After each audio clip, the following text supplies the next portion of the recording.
Boa noite, galera. Sejam bem-vindos a mais um Hangout aqui pelo canal Verdade Limitada. Hoje a gente está iniciando uma série de Hangouts falando sobre a ida do homem, né, futuramente a Marte, através de comentários, né, sobre a série Mars, né. Muita gente já viu aí, é uma série muito bacana. Pessoal, vou estar apresentando aqui nossos convidados e depois estar passando a palavra para o Sérgio Sacani iniciar, né, uma explanação muito bacana sobre Marte. Então vou pela minha ordem aqui, Júnior, do canal Homem do Espaço, pode ficar à vontade aí para dar um alô para a galera. Boa noite, galera, Homem do Espaço chegando aí para fazer uns comentáriozinhos, né? Boa noite, Rapina, boa noite todo mundo aí no esquema aí, Serjão, Jaque também, Verdade Limitada, Rodrigão, obrigado pelo convite e vamos aí, vamos conversar. Opa, beleza. Passa a palavra agora para a Jaquita, né, a Jaqueline, dá um olá aí para a galera. Boa noite, pessoal. Boa noite, pessoal do chat. Eu não estou visualizando o chat, então me perdoem por não citar nomes, mas um abraço para todo mundo aí. Um abraço aqui para o pessoal da bancada, Sacani, Rodrigo, o Júnior e o Rapina. E mais uma live super interessante aqui com os nossos professores da ciência. É isso aí. Isso aí. Tá passando a palavra agora pro Stefan, do canal Olho de Rapina. Stefan, a palavra é sua. Opa, brigadão primeiro aí pelo convite. Boa noite aí, Serjão, Júnior, Jaquita, grande Rodrigão, obrigado pelo convite aí. E um oi especial aí pro pessoal aí do chat aí que tá acompanhando. Vieram lá do Serjão, lá do Space Today. Batata aí, pessoal, batata aí. E show no like ali. Obrigadão, Rodrigão. Agora, Sérgio Sacani, canal Space Today. Sérgio, pode ficar à vontade aí, falar com a galera. Queria dar boa noite para todo mundo, principalmente para as mulheres. Hoje é Dia Internacional da Mulher. Parabéns, Jaque, que está aqui com a gente na bancada aqui. Parabéns pelo seu dia. Opa, obrigado em nome de todas, então. E parabéns para todas as mulheres que estão assistindo a gente, que estão aí no chat. Acabei de vir da minha live ali, que eu estava fazendo sobre as mulheres, falando sobre algumas. E agora vamos falar aqui sobre Marte, esse planeta aí que fascina a gente há muito tempo. Beleza, show de bola. Mandar um abraço aí para a galera do chat, vocês que estão aí pela primeira vez, sejam muito bem-vindos. Eu vou estar passando a palavra agora para o Sérgio Sacani, tá dando a sua apresentação sobre o sistema. Sacani, pode ficar à vontade. Então vamos lá, pessoal. Todo mundo, a gente está aqui para falar um pouquinho sobre Marte, falar um pouquinho sobre a série Mars, né, que passou no canal National Geographic. Foram aí 7 episódios, aí teve um depois, um antes, né, que conta a história. E cada episódio basicamente foi focado numa ideia, né? O primeiro foi muito focado no lance da SpaceX, trazer o foguete de volta, a ideia do Elon Musk. O segundo foi muito focado no lance do Um Ano no Espaço, a missão do Scott Kelly e eu sempre esqueço do russo, cara, desculpa aos russos, o Júnior aí depois fala o nome de todo mundo. E cada episódio vai fazendo isso. Para quem não viu a série, ela é dividida, né? Ela tem uma parte documental, digamos assim, e uma parte de ficção. A minha opinião particular, tá, pessoal? Isso que é a minha opinião, minha, não é de ninguém, não. Eu achei a parte ficção fraca. Eu achei a parte ficção uma continuação do filme Perdido em Marte. Até os uniformes eram os mesmos e tal. Tem uma coisinha ou outra interessante ali, mas depois a parte ficção começa, no meu ponto de vista, a ficar meio chata. Mas a parte documental é muito legal. Eles fizeram um trabalho, entrevistaram todo mundo na SpaceX, entrevistaram o Scott Kelly, o irmão dele. Depois eles fazem todas as outras análises geológicas de Marte e tudo mais. Então, Marte é um planeta, né? Eu separei algumas coisas aqui para falar, que é um planeta muito legal. A primeira coisa que eu queria mostrar para vocês, eu não sei daqui quem que estava vivo nessa época. 5 de agosto de 2012, tá? Isso aqui pode ser considerado o início de toda a nossa aventura para ir para Marte. Isso aqui foi o dia que o Curiosity pousou, pessoal, tá? Então, o que vocês estão vendo aqui é uma animação e o pessoal ao vivo lá no JPL. Cada etapa, e daqui a pouquinho nós vamos falar isso, que é a maior dificuldade de chegar em Marte é pousar. Vocês vão ver a comemoração que eles fazem para cada etapa do pouso ou da entrada, né? Entrada, descida e pouso que eles chamam, tá? Ah lá, abriu o paraquedas, aí o cara fala lá, paraquedas foi aberto, todo mundo comemora. Aí solta o escudo de calor. Ele fala, soltou o escudo de calor, todo mundo comemora. Cada etapa é comemorado. E vocês vão ver o final, que legal que ele vai falar. Aí ele vai separar, ó, separou o rover, e ele usou, depois o Júnior vai comentar isso aí também, ele usou todo um esquema novo de pouso, Sky Crane e tudo mais. Foi um esquema muito legal. É bem rapidinho, tá? É 2 minutinhos só o vídeo. Aí o Sky Crane começou a funcionar e eles comemoram também. Tudo que eles estão comemorando é cada etapa que eles estão recebendo da telemetria. Até que vai acontecer o que eles queriam tanto ver. Que é o touchdown que o cara fala lá. Ele vai falar agora, ó. E aí é uma comemoração gigantesca de todo mundo. Isso aqui tem várias coisas interessantes, isso aqui, tá, pessoal? Para quem fala aí que a NASA é o demônio, é o capeta, né? Os caras não vão inventar um negócio desse e ficar comemorando ali. Parecem crianças, cara. São grandes cientistas e eles parecem crianças comemorando, tá? Então é um negócio muito Isso foi em interessante 2012, mesmo. né? É, e agora eles vão esperar a primeira imagem, olha lá, ó. Chega a primeira imagem de Marte, ó.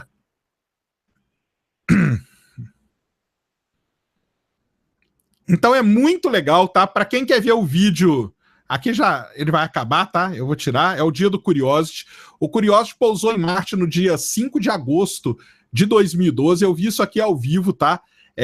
Para quem era nascido, óbvio que a maioria aqui era nascido, viu também. E esse lance desse pouso do Curiosity, né? Para a NASA, daqui a pouco eu vou contar um pouquinho da história aqui, mas a NASA tem isso como um marco muito importante no que eles chamam da Journey to Mars, entendeu? Que é levar esses grandes rovers, que é pousar não usando airbag, porque antes era tudo jogado, aquelas bolotas pulando lá em Marte, coisa que não ia dar para fazer com o ser humano, e o Curiosity inaugurou essa época, essa era nova, e a partir de agora é o que a gente tem. Então, isso aí é emblemático o que aconteceu no dia 5 de agosto de 2012.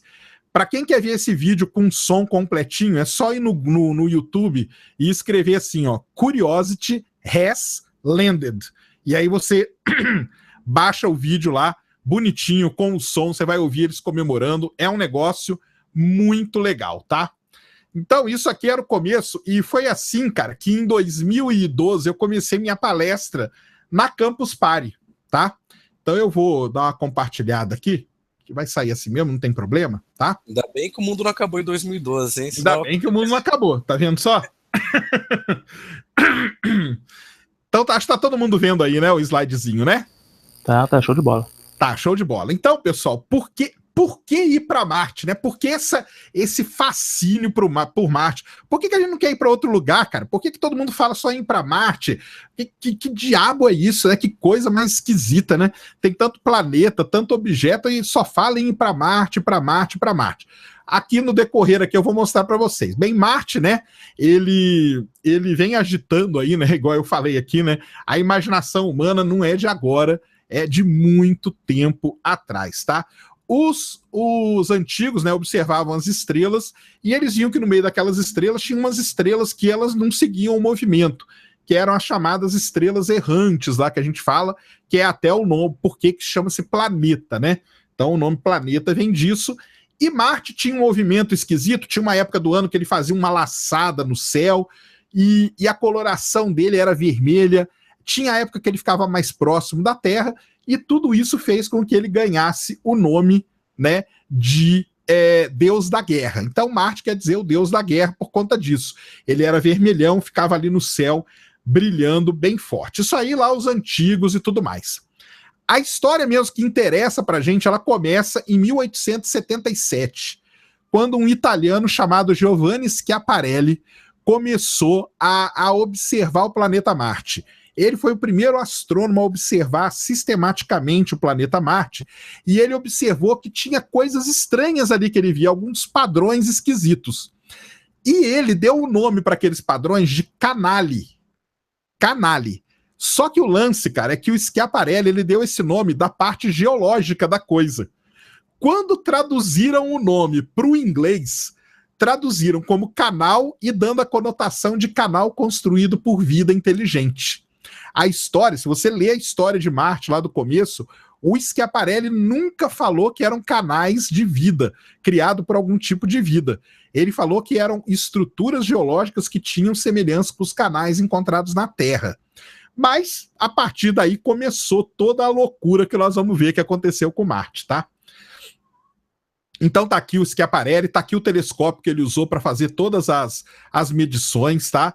E tá aqui, o edifício, né, do observatório, e aqui tá o telescópio que ele usou, um telescópio de 8,6 polegadas, um refrator, uma baita de uma luneta que ele usou para fazer isso, e aqui tá a parte extraída do livro dele, tá? A parte extraída do livro dele. Então, ele quis dizer canale de canais geológicos, só que a tradução veio como canais construídos, canais de dutos de água e tudo mais. Aqui tem algumas, isso aqui você pega, tá? Tem aqui o link aqui, depois eu deixo aí para o Rodrigo para ele disponibilizar. Vocês podem ter acesso ao livro do Schiaparelli. Então aqui tá todos os desenhos que o Schiaparelli fez sobre Marte, tá? Passando o tempo, tá? As observações do Schiaparelli chegaram para um cara muito importante na astronomia, chamado Percival Lowell. Tá? Esse cara aqui era sensacional. Ele não era, eu coloquei aqui o astrônomo, né? Mas na verdade ele não era astrônomo, ele era um empresário, ele tinha muito dinheiro e ele era apaixonado por Marte, pelo sistema solar. O grande tchan da vida dele era descobrir o planeta X, né? Que ninguém sabia o que era. E ele construiu o telescópio de 24 polegadas, aqui tá errado, aqui é Flagstaff, tem um Gzinho aqui, na cidade de Flagstaff, no Arizona. E ele usou esse telescópio dele para observar Marte. E ele começou a fazer os desenhos. Está aqui o Percival Lowell e está aqui os desenhinhos que ele fez de Marte. E ele, o Percival Lowell, começou a falar que tudo aquilo que estava ali em Marte era uma coisa feita por alguma civilização inteligente. Tá? E além disso, ele notava alguns lineamentos. E ele falava, olha só, pessoal, tem um oásis aqui, ó, da onde estão tirando a água através desses canais e levando para outras regiões de Marte. A água está sendo drenada de algumas regiões e tudo mais. Tem aqui o link também para quem quiser pegar o livro do Lowell, eu vou deixar para o Rodrigo aí para ele disponibilizar para o pessoal. Então o Lowell foi um dos caras, vamos dizer assim, foi o cara que instigou toda a fantasia que foi criada por Marte, tá? E não parou por aí, né? Aí, igual eu falei aqui, né, tava feita a química, né? Um planeta vermelho com um movimento estranho, repleto de canais e oásis, era o que os escritores de ficção precisavam para montar as histórias. E aí começou a surgir um monte de história sobre Marte, os marcianos, os canais. Então era revista de ficção, era jornais na época, tudo isso falando. Até que o negócio ficou sério pra caramba.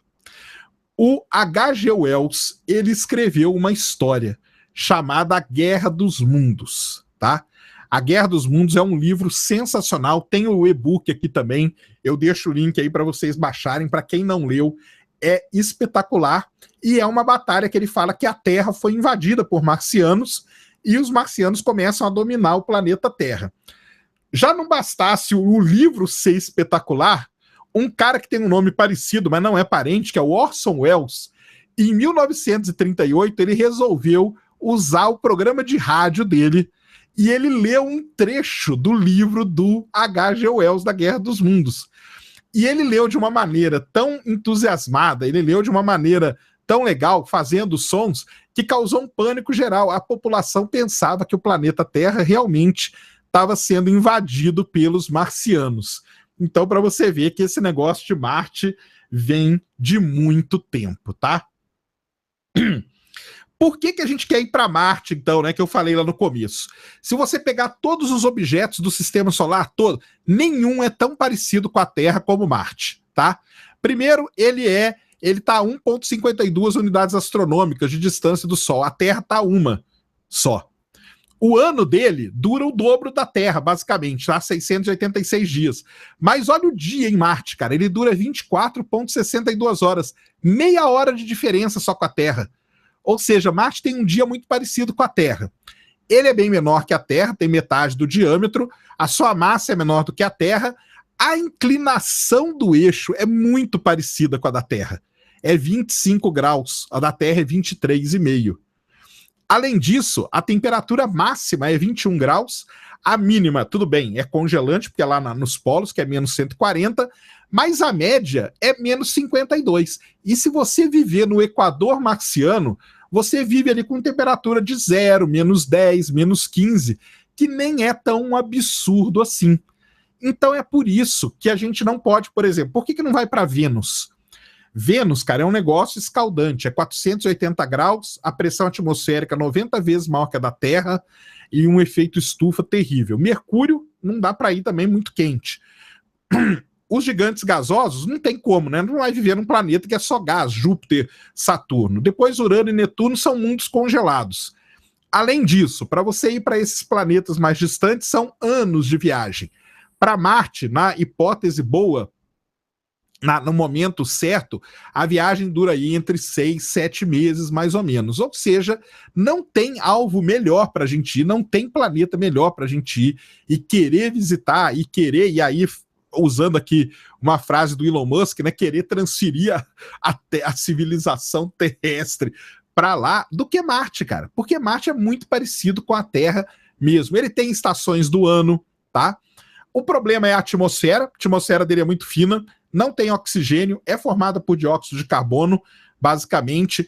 Tem o problema da radiação, tem vários problemas em Marte, tá? Vários outros problemas que a gente pode depois discutir, e até a série Mars discute isso em determinados momentos, e ela dá umas soluções muito interessantes nos capítulos posteriores, tá? Marte tem 2 satélites, tá? Phobos e Deimos, são 2 batatonas voadoras, tá? Você vê que eles não tem formato esférico, ele tem um formato todo irregular. Deimos tem 39 quilômetros no eixo maior aqui e Phobos 69 no eixo maior, tá? Além disso, né, Marte ele tem isso aí que eu falei para vocês, a cada 26 meses aproximadamente ele fica em oposição, tá? Teve uma em 2003 que foi muito boa, tá? Isso aqui é uma imagem feita num telescópio aqui da Terra, e a de 2012 também foi excelente para ver Marte. A cada 26 meses Marte fica mais próximo da Terra, que é quando a gente tem que lançar as naves. Por isso que vocês verem as missões, elas são lançadas assim, 2016, 2018, 2020, 2022, e a cada 26 meses que é lançado é por conta da oposição, tá, pessoal? Aqui uma imagem do Hubble, só para ilustrar para vocês. Aí, então, a gente viu lá, né, que o homem começou a observar Marte. Até a década de 60, pensava que Marte era aquilo lá, cara. Tinha oásis, tinha floresta, tinha canal, tinha nego trazendo água de um lado para o outro. Era uma loucura, né? O pessoal pensava que era aquilo lá. Até, né, que em 1900... Aí o Júnior tá aí, me corrige se eu tiver errado com algumas coisas aqui. A NASA, né, planejou a missão Mariner, né, com a Mariner 4, que sobrevoou Marte, e com a Mariner 9, que entrou em órbita de Marte. Tudo isso para quê? Para ver se achava a tal das florestas, os oásis e tal. E quando fotografou, eu falei aqui, né, foi um misto de decepção e motivação. Decepção por quê? Porque não tinha nada daquilo, cara. Marte era um negócio parecido muito com a Lua. Tinha cratera, tinha umas rachaduras gigantes, né? O Vale Marineris, né, que tem lá em Marte, ele é dado em homenagem a Mariner, porque foi ela que observou pela primeira vez. O pessoal aqui na Terra, você não observava. Esse aqui é o Monte Olympus, é o maior vulcão do sistema solar, tá? Em altura, em tudo. Então, foi um misto de decepção, porque o pessoal queria ver as florestas, né? Queria ver o mato, cadê os ETs carregando água de um lado para o outro? E não tinha nada disso. Mas para vocês terem uma ideia, isso aqui foi em 1960, pessoal, tá? Que foi mudar a nossa ideia por Marte. Aqui tá a Mariner 4, tá? Foi em 1964, 65, né? Ela sobrevoou Marte, descobriu que Marte não tinha canais, que era um planeta repleto de crateras, tinha uma fina atmosfera e provavelmente não tinha vida inteligente. Isso foi a maior decepção para quem queria saber sobre Marte, tá? A primeira imagem, né, da superfície foi feita no dia 15 de julho de 65. Antes dessa imagem, as imagens mais detalhadas que a gente tinha eram as do Lowell, eram aqueles desenhos que eu mostrei para vocês, tá? Foram feitas aí um total de 22 imagens, e aí ela usava, né, Júnior, uma câmera de TV, né? Era tudo diferente daquela época. Não tinha câmera alta definição, era uma câmera de TV que meio que fotografava, filmava, e os caras... E o mais legal, que eu sempre conto, o Júnior já até contou essa história também, é que a imagem era constituída por tiras de papel. E o 0 e 1 que vinha ali, os caras depois ficavam pintando aquela imagem para dar a coloração. Eu até separei aqui, ó. Então vocês estão vendo aqui o quadro, né, final da imagem, mas aqui você vê um monte de 0 e 1, ó. E aqui estão os engenheiros colando as tirinhas de papel, ó. E aqui do lado tá o pedacinho que foi feito. Essa imagem é daquele pedacinho ali que a Mariner 4 fotografou. É só esse trecho aqui, ó, que a Mariner 4 mandou a imagem, na verdade, tá? Ela foi um sobrevoo, não entrou em órbita, tá? E vocês veem que até o desenho que é usado aqui de fundo é o desenho do Percival Lowell, tá? Então, era uma época muito... Eu acho que até deixei aqui o lápis de cor que eles usavam. Aqui, ó. Tá aqui até o lápis de cor e a escala de cor que eles criaram na época para fazer a diferença de terreno, ó. Então, daqui a imagem da Mariner 4, ó. Ela chegou a descobrir nuvens em Marte, tá? Um negócio muito interessante, porque eu não sabia nada disso. A borda do planeta aqui, e aqui a imagem colorida depois. O cara recebia isso aqui, os engenheiros não tinham software para você colocar cor, eles pintavam daquele jeito que eu mostrei para vocês. Tá tudo tranquilo até aqui? Como tá? Tudo tranquilo. Eu queria só fazer uma perguntinha para você, Sérgio. Ou seja, não tinha Photoshop, era feito na mão, né? Não era montagem, a coloração aqui, ali, né? Na cara mão, colando, né? ó. O cara colando as tiras. Não, legal, era só isso aí, eu só queria que ficasse claro que não tinha Photoshop. O pessoal fala de Photoshop, você vê até aqui que um papel é maior que o outro, ó, tá vendo?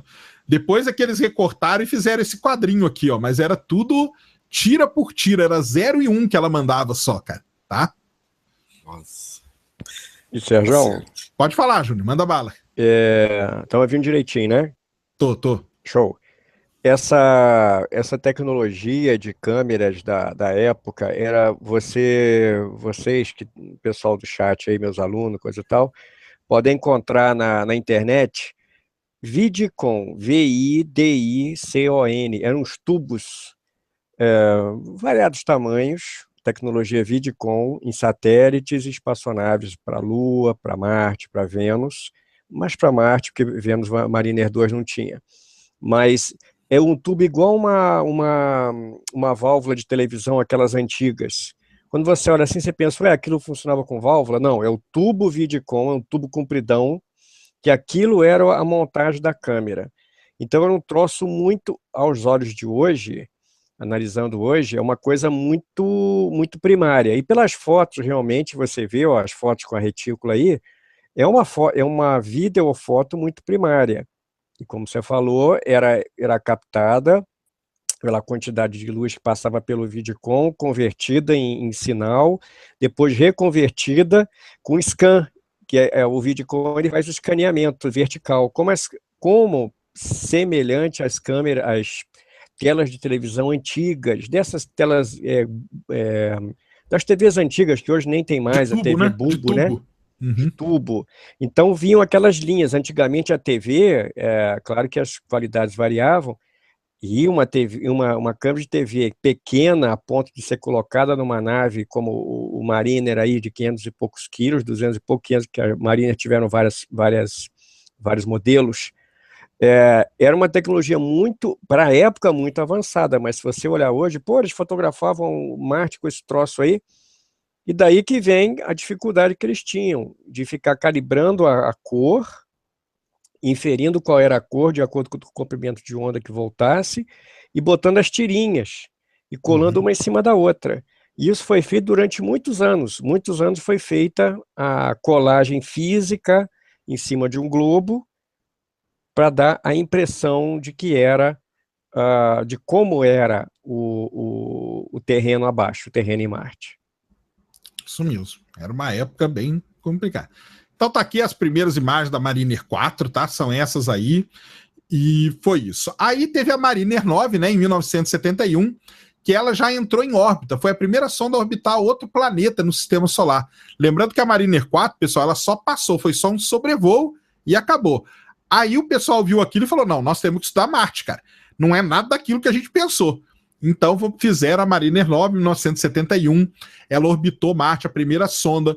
Quando ela chegou em Marte, estava acontecendo uma tempestade global e a câmera ficou desligada por um mês. Não tinha o que ver, porque Marte tem isso, ele tem tempestades, e aí quem viu o filme Perdido em Marte vai lembrar, bem do comecinho do filme, que tem aquela tempestade de areia. E na série Mars também, para quem viu, alguns episódios mais para frente, tem uma mega tempestade de areia que tampa tudo. E o pessoal em terra não consegue saber para onde que eles estão levando os veículos, o que é terrível.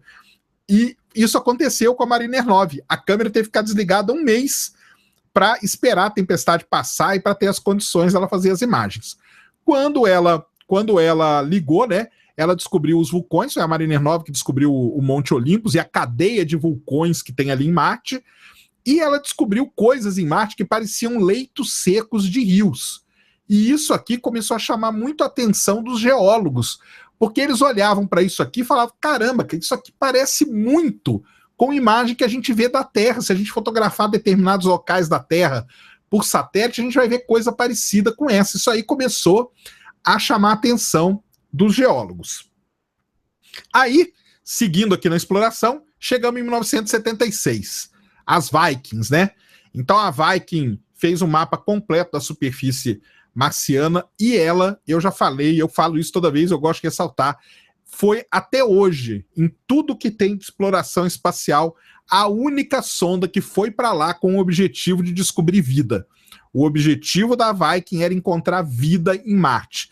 Tanto que os instrumentos que ela levava eram instrumentos para detectar metabolismo, para detectar sinais biológicos, e os resultados são inconclusivos até hoje, tá? Por conta de problemas ali com os instrumentos.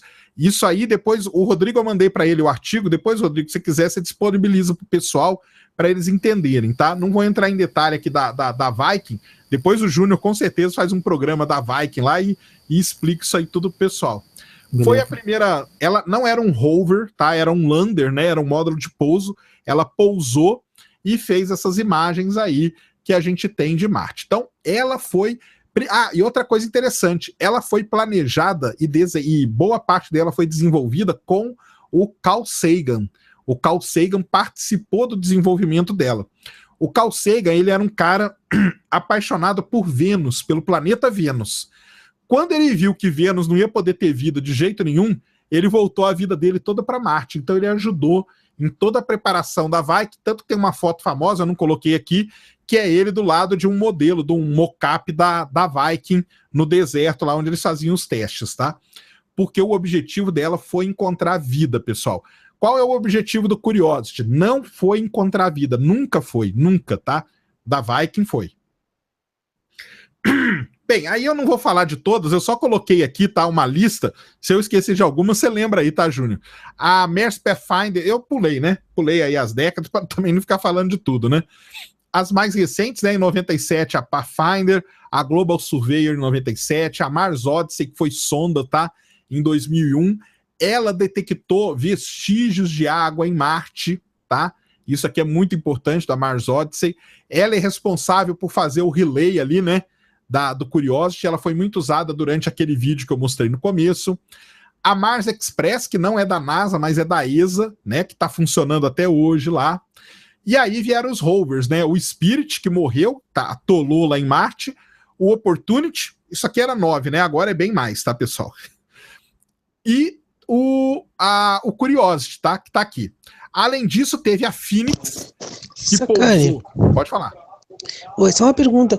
O Spirit morreu mesmo? Não há chance dele ressuscitar, não, vamos dizer assim? O Spirit não. O que acontece com os rovers, né? Não os modernos, tá? Mas o Spirit e o Opportunity, eles eram movidos a painel solar, energia solar. O inverno em Marte, ele é muito rigoroso. Então, o que o pessoal faz? Eles manobram os rovers para ir para uma montanha mais alta, captar o máximo de energia, desligar, e quando chegar o verão, ele poder ser ligado.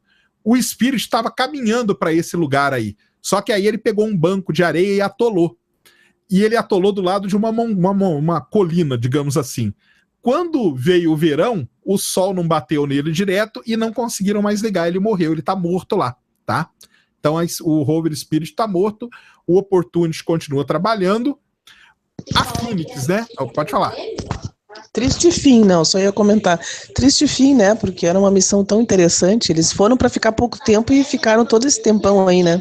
A missão primária do Spirit do Opportunity eram 90 dias, tá? E o Opportunity hoje é o rover que mais caminhou em outro mundo, né?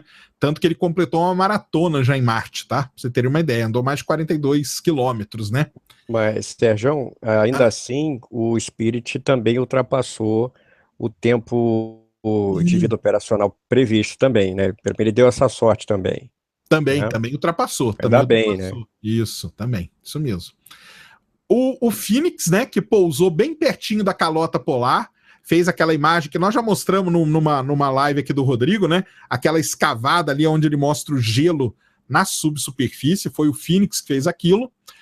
A MRO, que eu já falei aqui, e nós mostramos também naquela live lá, aqui no Rodrigo, a câmera High-Rise, que tem aquelas belas imagens, e o Curiosity, que em 2012 pousou. O Curiosity, pessoal, foi o último rover a pousar em Marte. Desde 2012, nada pousou. O Schiaparelli agora, né, em 2016, teve aquele acidente. Não pode dizer que ele pousou, né? Ele se espatifou, né? E a gente falou dele. E a gente falou dele também. Uma live aí, né? Isso. E o Schiaparelli tem esse nome por conta do astrônomo lá que estudou Marte, tá? Bem, vou passar aqui algumas coisas interessantes, né? Esse aqui é o Vale Marineris, tá? Que foi descoberto pela Mariner, tá? É um canyon gigantesco, tá? Ele corta o planeta Marte inteiro. Ele é muito maior que o Grand Canyon, tanto em largura, tanto como em profundidade, como em comprimento, tá? Ele é muito maior mesmo que o Grand Canyon.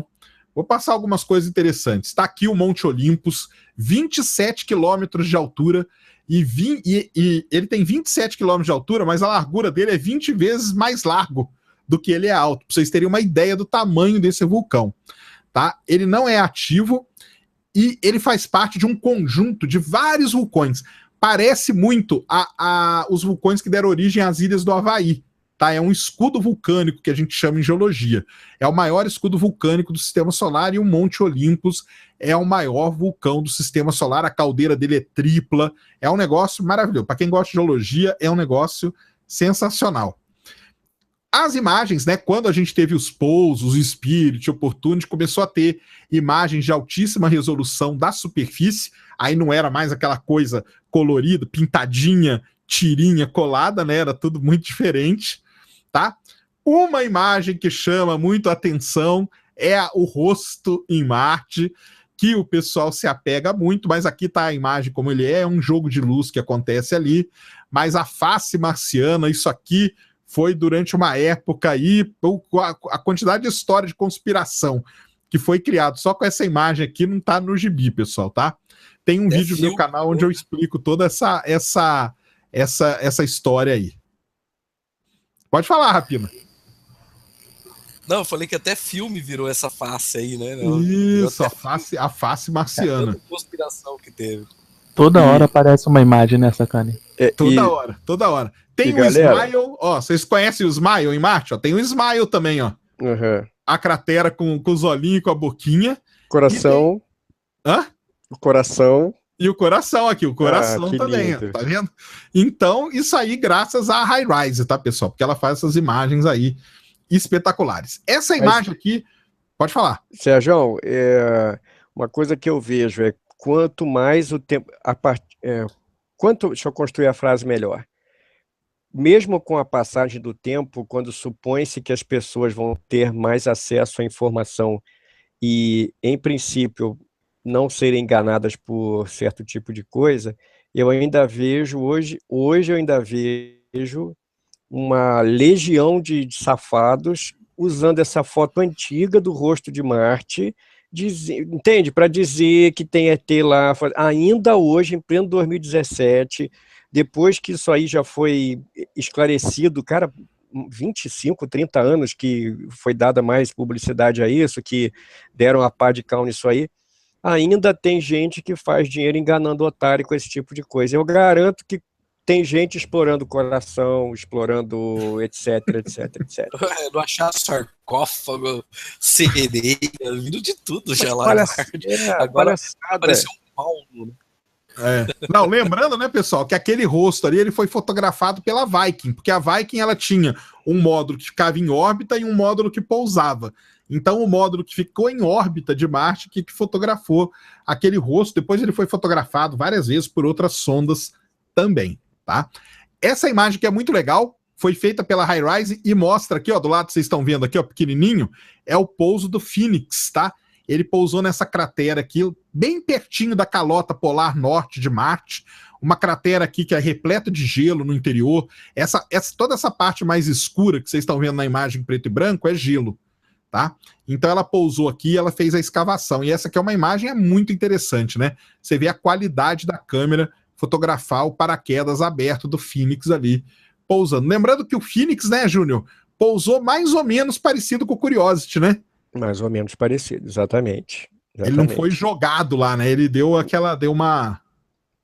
Não tinha o Skycrane todo, né? Mas ele tinha os retrofoguetezinhos ali. Tá? Isso, a chamada descida assistida. Isso aí. Bem, e aí Marte tem umas coisas muito interessantes. Tem essa cratera aqui, ó, Eberswald, que você olha isso aqui, ó, isso aqui é um leque aluvial, entendeu? Isso aqui a gente vê na Terra, tá? E por que eu coloquei aqui local de pouso? Porque ela está sendo cogitada para ser local de pouso das próximas missões, tá? Eu vou mostrar algumas aqui para vocês, só para vocês verem.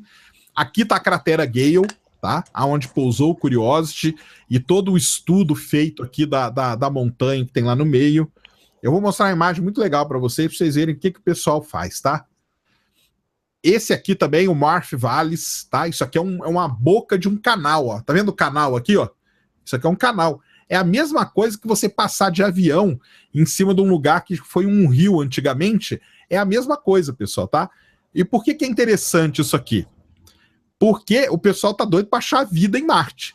E a vida vai ter onde teve água. Então eles querem mandar sondas para onde possivelmente teve água, tá? Aqui é a cratera Gale de novo, tá? Todo o estudo geológico feito dela. O que eu quero mostrar é um negócio bem mais legal. Aqui o pouso do... Isso aqui é o pouso do Curiosity já, ó, tá? Fotografado pela mesma HiRISE. Isso aqui que é demais. Se eu mostrar essa... Tirando os homens aqui, né? Aí fica fácil de você saber. Mas se não tivesse os homens, é difícil você saber o que é Marte, o que é Terra aqui nessa imagem. Tá? Porque você vê que o terreno é muito parecido. Os mesmos processos que a Terra passa, Marte passou também. Então, rios, lagos, oceanos, subida e descida de oceano, tudo isso teve em Marte também. Isso aqui que é mais legal, ó. Isso aqui é um leito de rio na Terra. Você vê a rocha, quando ela é carregada pela água no rio, a rocha fica redondinha, porque ela vai rolando, vai erodindo ela e ela fica com essa aparência redondinha. Olha a rocha redondinha lá em Marte, ó, igualzinho a rocha da Terra, ó. Idêntico. Isso aqui é foto do Curiosity, porque ele estava explorando uma região que no passado, há bilhões de anos atrás, foi um leito de um rio. Tá? Foi um leito de um rio. Então, olha que maneiro que é a rocha idêntica, né? Se não está escrito Terra e Marte aqui, dificilmente a pessoa acerta. A não ser pela cor, né? Porque Marte tem a corzinha mais avermelhada. Aqui, ó, e aí? O que é Terra e o que é Marte aqui agora? Tá vendo que legal? Então os desertos e tudo é muito legal. E aí a gente chega na série Mars, né? Então esse ano a National Geographic fez aí uma série de 8 episódios, né? E toda a ideia dela é o futuro. É daqui onde eu mostrei para vocês para frente. Ou seja, nós já mandamos sonda para órbita, nós já pousamos com um lander que ficou só pousado, nós temos o rover caminhando por Marte e o que falta mesmo agora é o homem ir para Marte, né? E aí, basicamente, é daí, né, que a série pega todo esse gancho e ela começa, então, a trabalhar tudo isso, né? E aí a gente pode, então, começar a falar um pouquinho da série, né, Rodrigo? Ah, com certeza. Tá, pessoal? Então, a série foi dividida em capítulos, eu já expliquei aqui para vocês. O capítulo, ele é meio a meio, né? Meio ficção, meio documentário. E aí tá o Júnior aqui pra gente trocar uma ideia, né? O primeiro episódio, ele basicamente é uma... não sei se uma homenagem ou uma, ou uma propaganda da SpaceX, tá? Por quê, pessoal? Para mandar o ser humano para Marte, aí é a ideia do Elon Musk, tá? O Júnior pode concordar ou não, eu posso concordar ou não com a ideia dele, né? Ele pensou o seguinte, cara, não tem como ir para Marte se a gente não fizer uma primeira coisa, reutilizar o foguete, que senão a viagem vai ficar muito cara. E ele faz umas analogias interessantes, até no seriado ele faz isso. Ele fala, imagina que se você tivesse que voar São Paulo para o Rio, chegava lá no Rio, você desmontava o avião e tivesse que construir outro para voltar. A aviação não teria vingado se o avião não fosse reutilizado, né? E ele fala também das grandes navegações. Se o cara navegasse da Europa para descobrir a América, chegasse na América, ele tivesse que destruir o navio, construir outro para voltar, nunca teria tido descoberta. E com isso, ele parte então para a ideia dele, que desde o início, né, Júnior, basicamente, né, ele é aficionado com isso, né, de fazer o foguete voltar para a Terra, pessoal. Então ele começou todo o trabalho dele, né, ele fundou uma historinha rapidinha, né, a SpaceX foi fundada lá em 2002, né, pelo Elon Musk, mais um grupo de pessoas. O Elon Musk, ele já era um cara bilionário, tá, não é que ele fundou uma empresa do nada. Ele já era um cara bilionário, ele era dono da PayPal na época, né? Não era PayPal, ele era um outro nome, mas ele que criou basicamente a PayPal. E ele é aficionado com Marte e ele é aficionado com a ideia do homem mudar para Marte. Ele quer mudar a civilização para Marte. Não porque vai acabar a vida na Terra, mas ele quer dar uma opção para o ser humano. E tudo dele é baseado nisso. Então ele montou... O Júnior, e nós já falamos aqui, né? Ele não manja de nada disso, tá? Ele não manja, mas ele é um cara que estudou muito, ele é um cara praticamente autodidata nisso. Ele desde o início, ele ia na NASA, ele conversava com um astronauta, ele ia em faculdade, assistia aula de mecânica celeste, de astronomia, de engenharia, para entender sobre a engenharia dos foguetes e tal. E ele montou uma equipe, a equipe que ele montou realmente de engenheiros e tal, é realmente muito boa. E desde o início da SpaceX, né, o lance dele é todo feito, pessoal, todo feito para levar o homem para Marte. Tudo que o Elon Musk faz, agora ele vai voar o homem para a Lua. Por quê? Porque ele precisa de dinheiro para levar o homem para Marte. Não é porque ele gosta da Lua e que ele vai passar, não é para isso. É para pegar dinheiro e para voar para Marte, tá? E então ele começa, né, lá Pergunta. Pode falar, já. Tá, desculpa te interromper, mas e qual é a formação dele, de fato? Tem alguma? Então, o Elon Musk, ele não é americano, né? Ele é sul-africano, né? Ele não é americano, e ele é um daqueles caras tipo o Steve Jobs da vida, entendeu? Ele não tem uma formação... Ele é self-made man. Isso, ele não tem uma formação clássica, entendeu? A universidade estudou isso e tal. Ele, desde de criança, ele gostava de tecnologia, então ele começou a fazer negócio desde que ele era adolescente, então fazia rolo, né? A gente chama no Brasil de rolo. A formação ele dele igual, é grana. Ele tem grana. Ele é igual o pedreiro, meu vizinho, ele foi formado na faculdade da vida. Isso aí, basicamente é isso, já. Só que com muita grana. Entendi. Mas ele tá bom então, né? Visionário, né? Ele é visionário e o negócio dele dava certo. É autodidata, né? Pelo visto. Autodidata, totalmente autodidata, e ele começou a mexer com jogos, videogame, ele abriu uma pequena empresinha para fazer jogos, depois ele abriu uma empresa que mexia no boom das .com da vida, né? Ele estava ali, então ele começou a mexer com essas coisas também. Ele criou um banco na internet, o primeiro banco da internet foi dele, que depois se transformou no PayPal, que é uma gigantesca empresa. Quando a empresa começa a ficar gigante, ele pegou e vendeu. Porque, eu não sei quem já leu a biografia dele, eu já li, né? Mas desde o início, o negócio dele não era nada disso, o negócio dele era o espaço, ele é aficionado pelo espaço, é um cara aficionado por Marte, principalmente, entendeu? principalmente. E tanto que o foguete dele chama Falcon não é à toa, é por causa da Millennium Falcon, entendeu? E então lá em 2002 ele montou a SpaceX, ele foi para a Rússia tentar comprar foguete russo, tomou uma gusparada dos russos na cara, arrumou confusão, porque também tem outra coisa, ele não é um cara fácil, viu? Ele não é um cara fácil de lidar. Ele é um cara muito complicado e já esteve no Brasil. Já esteve no Brasil escondido, né? Igual o Júnior fala. Depois eu vou falar para vocês, um mas dia pra você frente. Tu conversou com ele, Júnior? Foi? Pra frente vocês vão descobrir. Oh, isso não vale. Aí não vale.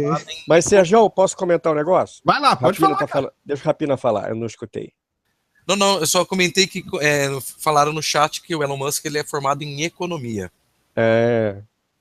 Não. Aí depois, né? É porque eu acho que a Jaquita ela quis perguntar o seguinte: se ele foi naquela formação clássica, né? Ele depois ele fez faculdade, sim, tá, pessoal? Igual os depois outros. Ele comprou a universidade e comprou o diploma. Eu não queria ser tão direta. Não, eu não pretendia ser tão direta, mas já que o Júnior falou, né? Foi. Ele comprou o diploma inteiro, a universidade toda, ele comprou, ficou com o diploma de troco. O pessoal tá falando aqui que ele é formado em economia e em física, né? Pessoal, só lembra o seguinte, tá? Esse lance de ser formado nos Estados Unidos é diferente. Às vezes você faz 4, 5 disciplinas e você ganha um diploma daquela área ali. Não é bem formado, você é meio que não é técnico e também não é um bacharel. É um meio termo aí, é coisa de americano. A educação americana é difícil da gente entender, tá? Mas, Sérgio, só esclarece o pessoal que nós não estamos de maneira nenhuma, porque eu sou fã dele até segunda ordem, não estamos de maneira nenhuma desmerecendo os méritos dele. Pelo contrário. Pelo contrário, exatamente. Ele é um self-made man. E tudo que ele faz pensando no futuro. Então esse cara é um dos que fazem o pensamento humano, a técnica humana, o pensamento, ir para frente. Tem que ficar bem claro. É o cara Sim, certo. de uma forma ou de outra. De uma forma ou de outra ele contribuiu horrores, né? Exatamente. Ele é visionário, tem grana e colocou em prática, né? O que ele queria ali. Então tá certo aí, ó. Exatamente, é isso mesmo. E aí, né, depois, então, ele começou lá em 2002 e tal, ele teve, digamos assim, a oportunidade junto com a sorte, né, ele teve aquele momento, né, em que a NASA estava aposentando, ou já tinha anunciado, né, a aposentadoria dos ônibus espaciais e falando que ela ia abrir o mercado ali, né, para empresas particulares, né. Então, e ele estava na ativa bem naquele momento crucial, né, Júnior? Foi importante isso aí também, né? Ele pegou o momento correto e logo... E assim, eu estou falando, ele não dá ponto sem nó. Antes, ele já tinha um, entre aspas, pequeno foguete, entre aspas, o Falcon 1. E na época que ele ficou sondando terceirizar, comprar material exterior, ele já estava desenvolvendo. Aí você olhava o Falcon 1, isso é besteira desse cara, esse cara é maluco, esse cara tá com a Tesla aí, ele vai usar isso aí para lavar dinheiro da Tesla. Brincadeira, né? Então, mas não, ele já começou pensando, se um dia acontecer isso, da NASA precisar de transporte comercial, que é o que vai acontecer, porque esse negócio de transporte comercial no espaço é uma noção antiga, até antes de sair o primeiro foguete já tinha. Então ele já ficou, eu tenho que estar preparado, para no dia que a NASA precisar, eu chegar a ter um foguete, ou já ter um foguete capaz de transportar pelo menos 6 toneladas, que é o peso mínimo que uma nave de carga tem que ter, para a estação espacial, para o que precisa atualmente, ele já sabia, então já tem que estar com o negócio desse pronto.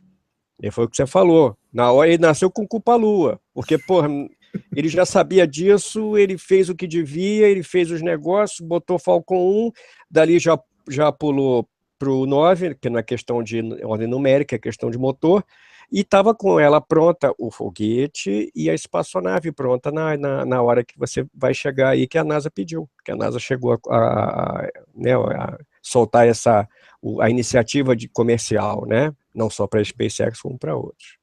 Isso mesmo. E aí tem as histórias, né? A gente já contou aqui várias vezes, mas a primeira Dragon que ele voou de teste foi uma Dragon, a Dragon de tripulante, né? Não foi de carga, e ela está exposta lá na sede na Califórnia, né? Quando vocês verem a pendurada atrás ali, é a Dragon, a primeira Dragon que ele levou para o espaço, porque ele quis dizer para a NASA, né? Que ó, eu consigo levar carga, mas eu consigo levar gente também, né? Eu consigo levar astronauta também.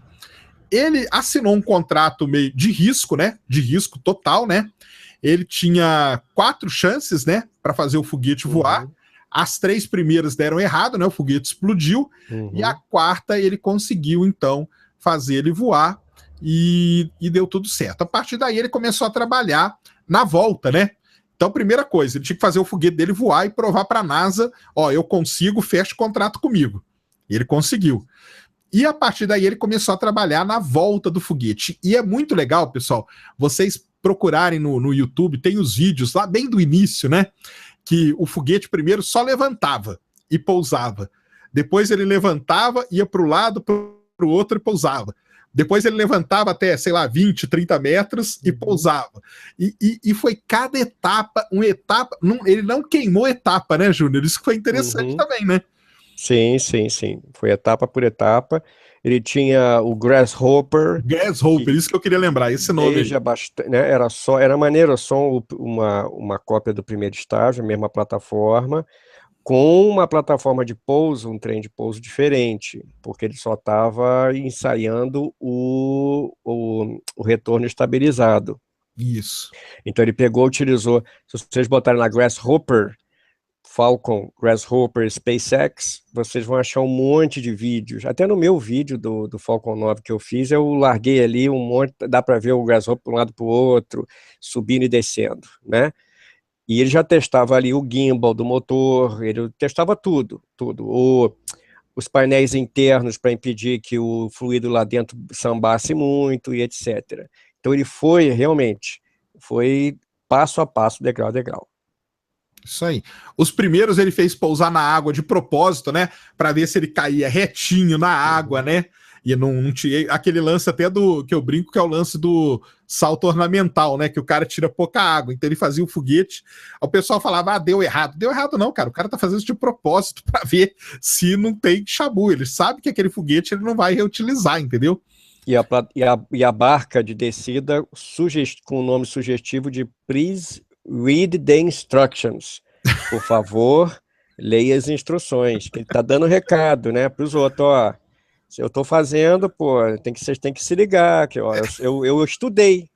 Entendeu? Exatamente, é isso mesmo. Agora, Sérgio, tem um negócio, cara, olha só. É questionável essa ideia de que o foguete tenha que ser reutilizável para ele ser custo efetivo. Pelo menos ainda hoje, porque para você pegar e reutilizar um aparelho complexo como o foguete, que não dá para você comparar o que um foguete faz com o que um avião faz. Obviamente, se a gente tivesse que desmontar um avião, jogar fora o avião cada voo, isso não é custo-benefício.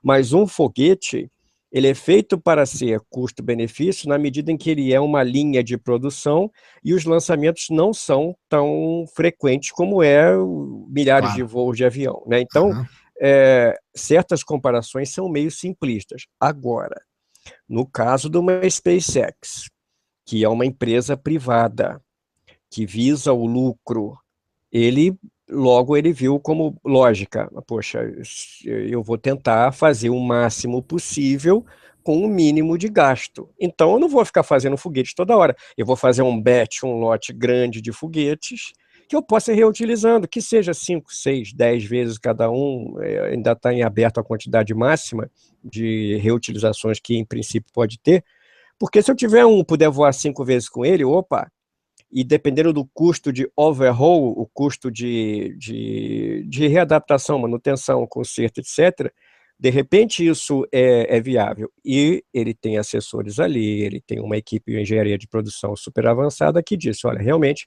vamos buscar a reutilização, porque no nosso caso vai ser interessante. E isso não é regra. Futuramente pode virar, sim, uma regra, porque eu creio que futuramente teremos um monte de empresas particulares de tudo quanto é lugar, provendo acesso ao espaço, né? Então, isso hoje não é totalmente verdade, mas no futuro, sim, poderá ser, e ele escolheu esse caminho. Júnior, queria te perguntar, esse foguete, o SpaceX, no caso, é reaproveitável e tal, mas o que exatamente se reaproveita? Só a carcaça ou tem mais coisas que também voltam intactas, que podem ser reaproveitadas, tirando o combustível, lógico? Ele em princípio é feito para ser todo reutilizável, até, mas nada impede que de um retorno para o outro houvesse a necessidade, nada impediria, melhor botando no tempo verbal certo, nada impediria que entre um voo e outro fosse necessário trocar 1, 2, 3 motores. Já se houvesse algum tipo de problema com o tanque, ia ser mais difícil, porque a coisa é mais integral e ele não é feito para ser desmontado a esse ponto, entende? Mas, como eu falei, ele já é desde o começo pensado para ser o mais resistente possível, para que a oportunidade de falhas em certos lugares irrecuperáveis seja a mínima possível. Porque motor você pode tirar como a gente chama, a baia de motor, né, a engine bay. Ele é feito para ser, como eles chamam no jargão, serviceable, serviceable. É difícil traduzir, é passível de levar um serviço, de ser recauchutada, digamos assim, retrabalhada, entende? Sumiu, é isso mesmo. Tem toda essa dúvida aí, o Júnior falou certinho, entendeu? Se essa é a melhor estratégia ou não e tal, mas ele seguiu nessa linha aí. E ele fez algumas coisas icônicas aí, né, Júnior? Ele, por exemplo, e nós acompanhamos aquele dia, né? Ele lançou, a NASA, né, cedeu e alugou e tal, a PAD 39A, né, que é histórica, né? É a mesma que lançou o homem para a Lua, é a mesma que lançava os ônibus espaciais, e a última missão dele é a CRS-10, né, se não me engano. CRS-10 foi lançada da PAD da 39A. Isso aí são coisas icônicas, e na série Marte aparece ele do lado da plataforma ali, né? Ele até fala que é um lugar histórico, aonde o homem foi para a Lua, e é da onde eu quero mandar o homem para Marte. Então tem algumas coisinhas ali que ele faz que são igual esse lance, dá nome nas coisas. Da Apollo 11, né? Isso, o homem foi para a Lua, foi lançado ali. E a última missão, né? A última missão do ônibus espacial foi lançada dali também. Também, né? Também. Então é um negócio bem, bem emblemático que ele faz, né? Ele tem essas sacadas aí, né? E, Sérgio, tem uma coisa, uma fofoca que rola aí é que ele bancou um pouquinho dessa série da NetGeo, entende? Aí eu já não me aprofundei muito se realmente foi isso, porque teve uma coisa, porque aí eu vou ter que contar pro pessoal, pros meus alunos, pessoal, eu não aguentei ver essa série porque eu achei chata pra cacete, muito chata. Porque eu não aguento, eu não vou ver só porque tem foguete e nave. Porque isso eu vejo, porra, tem aqui o dia todo, né? Eu vejo isso o dia inteiro, eu penso nisso o dia inteiro. Tem um monte de HD sobrando que eu nem sei mais o que tem. Eu olho ali, aí eu cato uma imagem nova na internet, fico todo bobo. Quando eu vejo lá, eu já tenho há 2 anos atrás, eu já tinha. Por quê? Maluco. Então, olha só, a série pra mim, assim, eu nem vi os outros episódios. Para mim começou como uma merda. Mas uma coisa que eu vi logo no primeiro episódio, se não me engano, no começo, no primeiro episódio, eu acho que a palavra NASA foi citada, eu acho que uma vez. A palavra SpaceX foi pelo menos 5, 6 ou 7 vezes.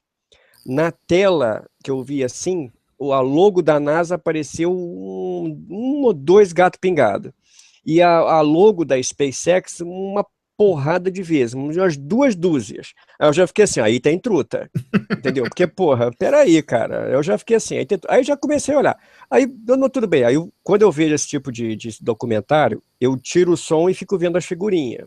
Porque eu tô acostumado com a Discovery, a NetGeo mesmo, a History, só passam merda. Então eu tiro o som Quando entra uma pessoa que presta falando, um astronauta, um cientista, aí eu aumento o som e escuto, sabendo que o narrador pode, coitado narrador, não é culpa dele, o tradutor pode falar besteira, porque normalmente o tradutor, quando é assunto técnico, ele vai traduzir besteira, em aviação, em astronáutica principalmente, ele vai traduzir errado, vai sair merda. Então, aí eu tiro o som. Quando aparecia isso aí, eu comecei a ver. NASA apareceu uma vez, SpaceX aparecia 7 vezes, 8 vezes, sei lá. Logo apareceu uma vez da NASA, da SpaceX uma cara de vezes. Bom, se ele pagou, se não pagou, não tem o menor problema, tudo bem. Eu só gostaria que isso fosse uma coisa mais explicitamente assumida, tá? Mais uma vez, não estou acusando nada, mesmo porque foi a fofoca e depois não me interessei, não vi mais. Eu achei a série muito chata demais, o diálogo lento, e aquele negócio, não sei se você vai falar sobre isso. Primeiro, eles fazem um flashback, é 2016, depois 2033, não é? Isso aí. Ficam de lá para cá. Isso. O leigo, ele começa a se perder, Isso. uma pessoa mais ou menos letrada, né, que lê jornal, coisa, né, mas que não tem o conhecimento técnico, ele começa a se perder. Aí entra Neil deGrasse Tyson falando, aí entra Elon Musk falando, aí entra Robert Zubrin, maluco também, falando, ele fala um monte de bobagem, de vez em quando faz umas coisas legais, mas de vez em quando ele fala um monte de bobagem. A pessoa se perde. E aí eu posso continuar a minha crítica? Vai lá. Os atores são uma merda, porque não tem empatia nenhuma. Nessa crítica. E, porque olha só, gente, as pessoas me perguntam, quando deu Marte, choveu gente me perguntando, Júnior, você vai ver? E, cara, para ver ficção científica com qualidade, tem um monte de vídeos que eu já filmes que eu já recomendei no meu WhatsApp, do grupo, já recomendei no Face, etc., que são muito melhor que essa merda aí. Entendeu? Porém, se você quiser chegar e ter uma ideia de como seria a expedição a Marte, veja essa série, apesar de ser chata, mas confira em sites confiáveis. Será que é assim mesmo? Posso dizer uma coisa. Os momentos em que Neil deGrasse Tyson fala, Zubrin, Elon Musk, Mae Jemison, que é um astronauta que prestou a consultoria rápida, e alguns atores não prestaram atenção na consultoria. Na hora que eles falam, você pode ouvir tranquilo, coisa e tal. Quando chega na encenação é horrível, e alguns aspectos técnicos ali, como exemplo, portas abrirem para dentro, para fora, já tira a credibilidade. Você tem que ver mais como uma historinha de ficção científica, com pitadas de vida real, conhecimento real, como eu falei nas etapas que eu mencionei, dos cientistas, astronautas e etc., né? Então, vamos dizer assim, é uma boa diversão. Para mim, pessoalmente, não atraiu. No começo do terceiro episódio, eu já enchi o saco e troquei de canal, tinha coisa melhor para fazer. Porém, a minha opinião... opinião... Posso falar? Pode. Então, Júnior, eu concordo contigo, sabe? Eu fui super, assim, como é que fala? Eu fui cheia de expectativa, né, para ver os episódios e tal. E realmente concordo contigo. A primeira foi mais ou menos, aí o segundo fiquei decepcionada. No último, então, eu fiquei esperando, cadê o resto? Né? No sexto episódio ali, cadê? Acabou. Não tem mais. Como que faz? Eu fiquei muito decepcionada. Claro, como tu falou ali, ó, tem um lance do pessoal que fala ali, na parte real da coisa, né? Mas a parte fictícia, na minha opinião, também não... É legal, lógico. É válido, né? Eu penso que é válido. Mas eu acho meio, sei lá. É que nem quando eu fui assistir Star Wars, entendeu? Quando eu fui assistir o Despertar da Força, eu fui cheia de expectativa, porque eu não vi spoiler nenhum daquela coisa. Aí eu saí de lá mais achatada que uma panqueca, assim, eu saí de lá super decepcionada. Enfim, o pessoal gostou, eu não. Já conta Star Wars, e aí a galera aí, pra mim só presta os antigos, primeiro, segundo e terceiro. Os 3 primeiros, É tudo merda, isso aí é palhaçada. Não, eu vou te falar a verdade, é uma bosta. Eu comecei a ver, não aguentei. Aí começa o pessoal... Aí tem que botar personagem assim, porque senão o pessoal, a comunidade gay vai reclamar, e a japonês vai reclamar. Vai pra merda, entendeu? Vai a merda. Então, mas aqui, ó, Não, eu penso assim, Júnior. Não, respeito a tua opinião. Assim, eu gosto dos 6 primeiros, vamos dizer, tá? Enquanto estava na mão do George Lucas. George Lucas vendeu essa coisa para Disney e ferrou com todo mundo. Essa é a minha opinião. Virou uma palhaçada. Mas voltando ao assunto do Mars, pro Rodrigo não me xingar, eu só queria deixar esse relato. Também concordo com o Júnior. Eu acho que eu fui cheio de expectativa para ver. E fiquei decepcionada. Achei que eu esperava mais da série, sinceramente. Era isso aí que eu queria falar. É aquilo lá que eu falei, né? A parte ficção realmente não é, mas a parte que não é ficção, e eu acho legal depois que você vê como um todo, entendeu? Porque como um todo, você vê que tem uma sequência. Aqui nós falamos só do primeiro episódio por enquanto, e o Júnior falou certo, cara. O primeiro episódio é uma ode à SpaceX, entendeu? Tanto que mostra o foguete decolando, explodindo, e para todo o som, é só a velhinha chorando ali, a emoção dela e tal. Então, o primeiro episódio realmente só aparece a SpaceX e nada de outra empresa. Mas daqui a pouco a gente entra no episódio 2 aí já muda um pouquinho, né? Pode falar, Rodrigo. Ah, tá. É porque eu tive um probleminha aqui com o áudio, eu tive que voltar e eu não sabia se vocês estavam me ouvindo. Não.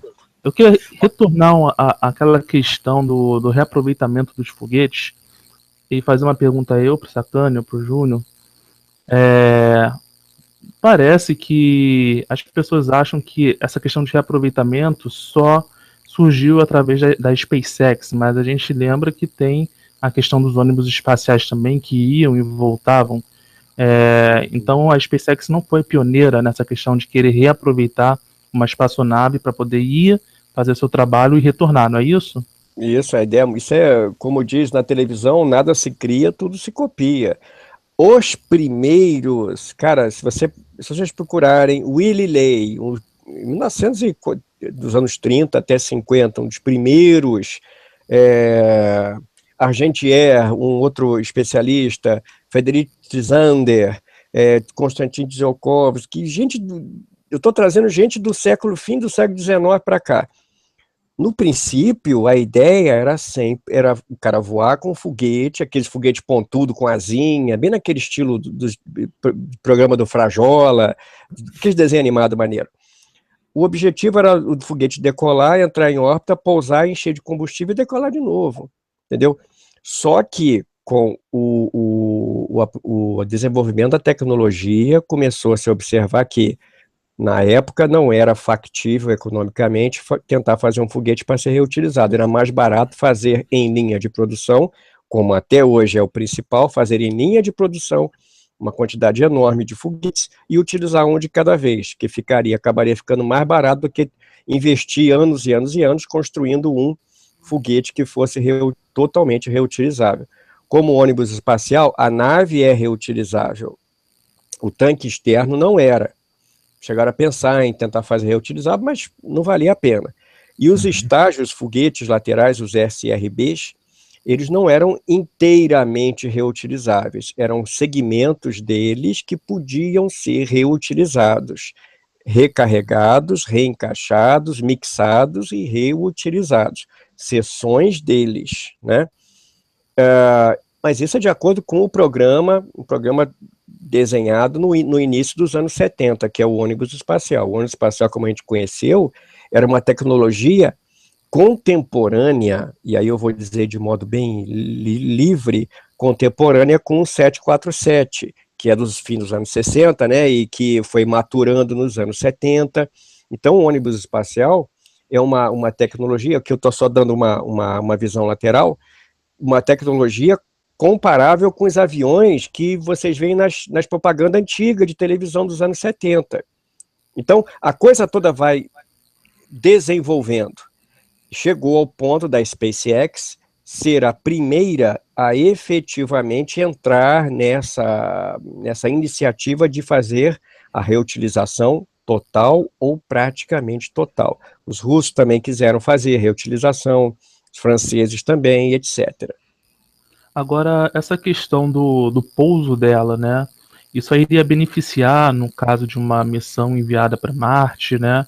Uma vez que acho que o grande problema de enviar uma tripulação a Marte seria a fase do pouso. Se eu estiver errado, me corrijam, né? Uhum. Então, no caso, essa tecnologia do foguete pousar na vertical, né? Isso iria ajudar muito nessa questão de uma missão para Marte no futuro. Não é isso? Isso, e a gente divide em duas partes. Tanto o foguete pousa na vertical, mas voltando da Terra, o que não quer dizer que a tecnologia não seja aproveitada em outro planeta, em outro corpo celeste, quanto a própria espaçonave, a Dragon, no caso a V2, a V2, a versão 2 da Dragon, a filosofia dela é aterrissar por empuxo dos motores Super Draco, 2 grupos de motores Super Draco, separados aproximadamente aí 40 graus cada um, deixando as 2 frentes da nave liberadas. Então, 2 propulsores laterais, 2 grupos de cada lado, do Super Draco, para fazer o pouso da nave inteiro por potência do retrofoguete. E a gente chama retrofoguete, eu nunca falei sobre isso, vou até fazer uma aula sobre isso. Não existe um foguete numa espaçonave que é só o retrofoguete, o foguete contra. O mesmo foguete que empurra é o foguete que desacelera. A Soyuz é assim, ela tem um retrofoguete, mas é o motor SKD, o motor principal. Empurra, vira para o lado a nave e ele desacelera. O Draco é a mesma coisa, ou o sistema de controle de reação da cápsula Dragon, a que a gente tem hoje e a V2, ele é projetado tanto para empurrar, fazer o giro, virar para um lado, virar para o outro, que a gente chama as manobras de arfagem, viragem, tangagem, roll, yaw e pitch. Então ele é feito para isso tudo. Então, aí voltando à sua pergunta, a cápsula é principalmente projetada para pousar em qualquer lugar. Não é que ele vai pousar em Marte, não. É Marte, claro, ele quer Marte. Mas ele, esperto, visão empresarial, pousar em Vênus, não, né? Na Lua. Ele quer, na verdade, né? Se a gente recordar aí do ano passado, que ele fez aquela palestra no Europa. IAC, ele quer pousar em Europa, né? Ele quer pousar em Europa. Não é? Então, para fazer, né? E o grande pulo do gato é que o motor do retrofoguete, ele não só desacelera a nave, ele desacelera a ponto de zerar o peso dessa espaçonave e pousá-la em qualquer superfície. E também, não esquecendo, retirá-la do foguete no caso de uma explosão. Isso mesmo. E uma coisa, Rodrigo, eu comecei aqui mostrando o pouso do Curiosity porque realmente a coisa mais difícil hoje é pousar em Marte. Digam nossos amigos europeus e russos que não conseguem de maneira alguma, né? Exatamente. E basicamente a NASA é a que domina essa tecnologia. E aquele momento ali que o pessoal chama de EDL, né, que é o Entry, Descent e Landing, né, que é a entrada, descida e pouso. E aterrissagem. É a fase crítica da missão. E por isso até que eu quis abrir até com aquele negócio, com aquele videozinho, né? Tem os 7 minutos de escuridão ainda, né? Que antes na hora que a sonda está entrando na atmosfera de Marte, até ela voltar a se comunicar, tem 7 minutos que você não sabe o que está acontecendo. O blackout. É o blackout, o pessoal chama de 7 minutos do terror, na verdade. E quando ela volta, tem todas aquelas etapas ali que o pessoal Por que eles comemoravam igual criança? Porque eles sabem da dificuldade. Então, o paraquedas tem que abrir na hora certa, tem que funcionar do jeito certo. O escudo tem que sair na hora certa, tem que ir para longe e do jeito certo.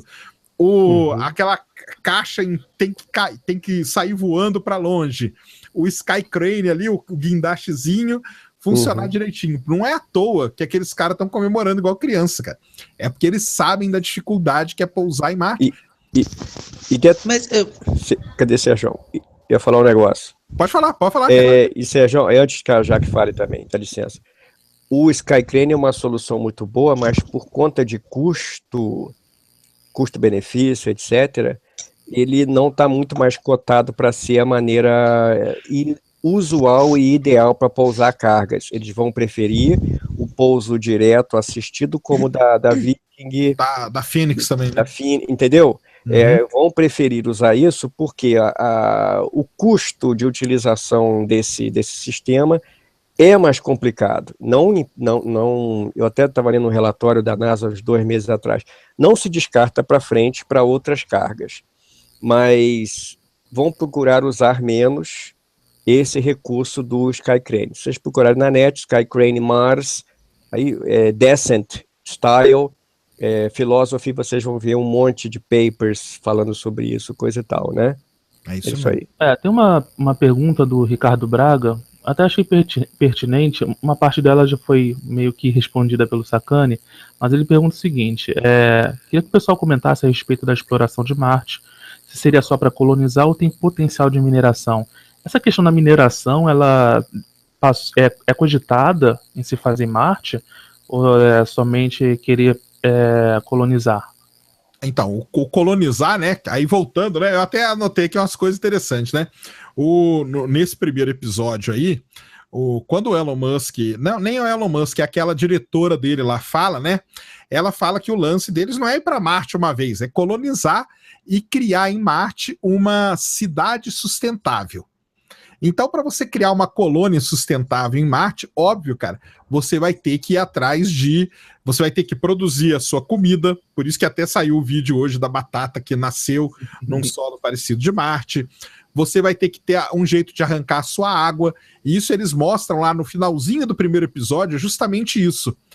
O que eles pensam, quais são o grupo de tecnologias que eles pensam mandar para Marte.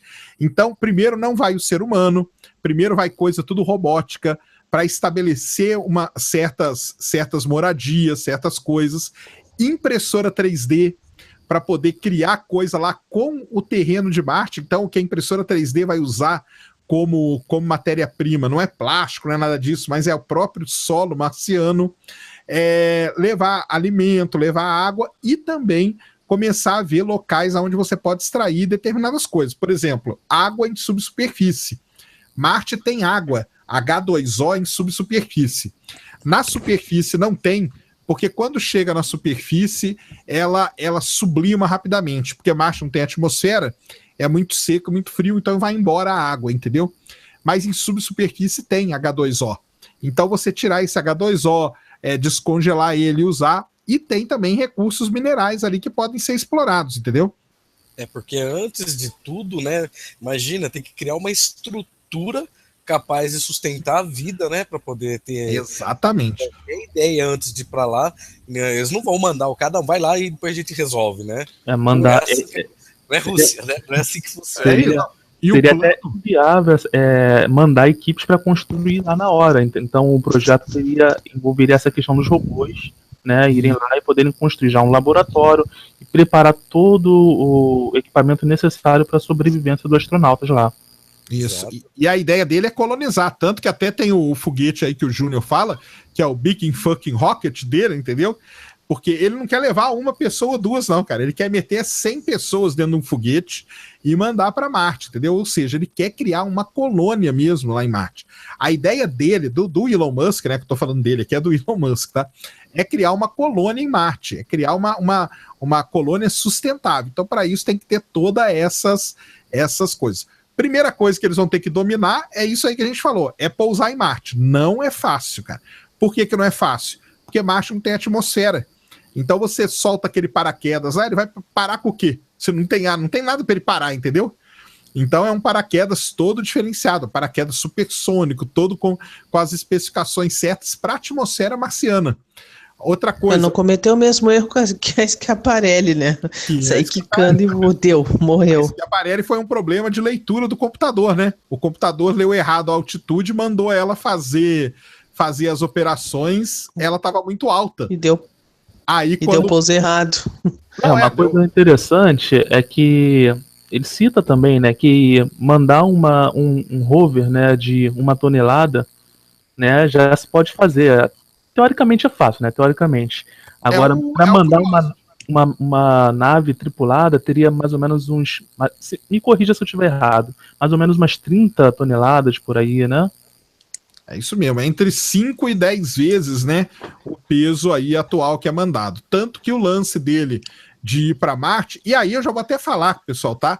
É o seguinte, saiu há bem pouco tempo, tá? Há 3 semanas atrás, falando que a SpaceX ia mandar a Red Dragon, né, Júnior? Eu acho que ela chama. A Red Dragon, ela ia para Marte em 2018, mas ela não vai mais, tá? Por 2 motivos. Primeiro é grana. Ele precisa de grana mais grana para investir ali. E a segunda são problemas técnicos. Então, já foi postergado o lançamento da Red Dragon para 2020, tá? Então, não é as coisas, cara, também não é só você ter dinheiro na vida, não, entendeu? Dinheiro ajuda bastante, mas não é só ter dinheiro, não.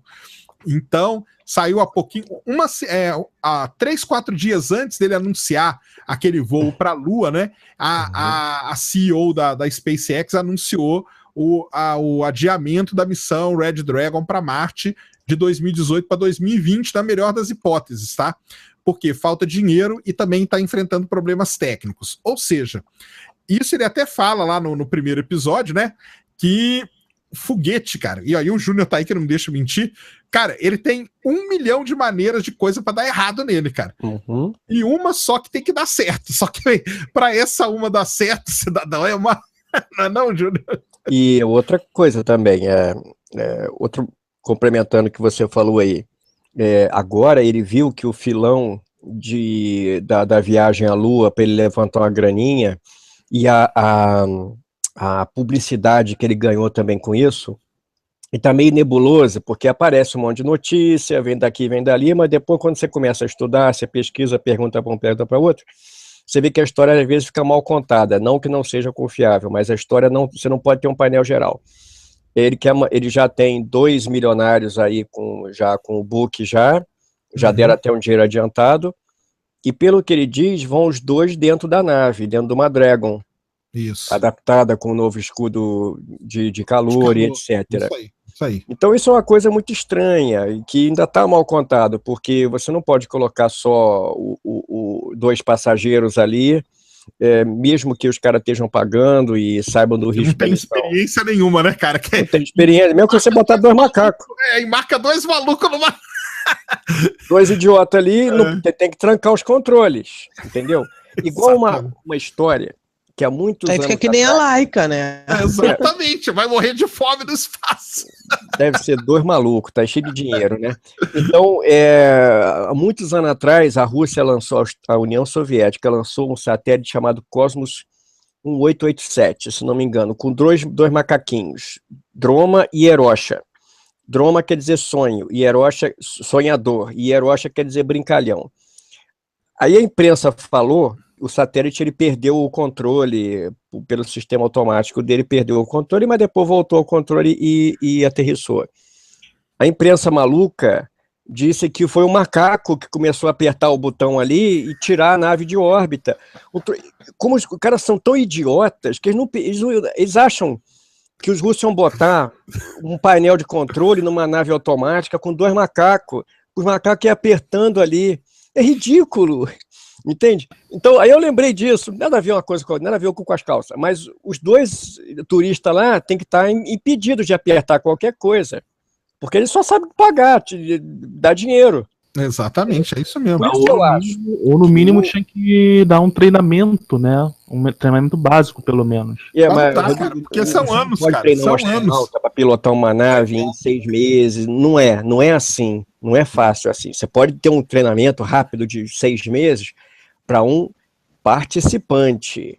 Isso você pode. Aí fica que tem tipo do filme O Armagedon, né? Que o pessoal você fica quietinho, foi treinado ali em semanas e Não, Armagedon é maluquice, fez tudo né? direitinho. Leva eu lá, né? Furador de poço de petróleo, entra dentro do ônibus. Leva o Sacane lá. Leva o Sacane pro Armagedon. Só que vocês veem que no Armagedon não foi somente eles, foram treinados astronautas juntos, Era mais fácil treinar astronauta para perfurar, né, do que... mais fácil. Mas Júnior, ele tá no papel dele, né, cara? Ele levantou a bola, deu um marketing violento, claro, né? As ações subiram, né? E é isso que ele precisa, né, cara? Ele precisa de dinheiro, cara. Ele tá certo, errado é a gente. Que é duro. Ele tá certo. Aí, vocês dois aí, ó. Aí vocês dois que sabem tudo, ou quase, né?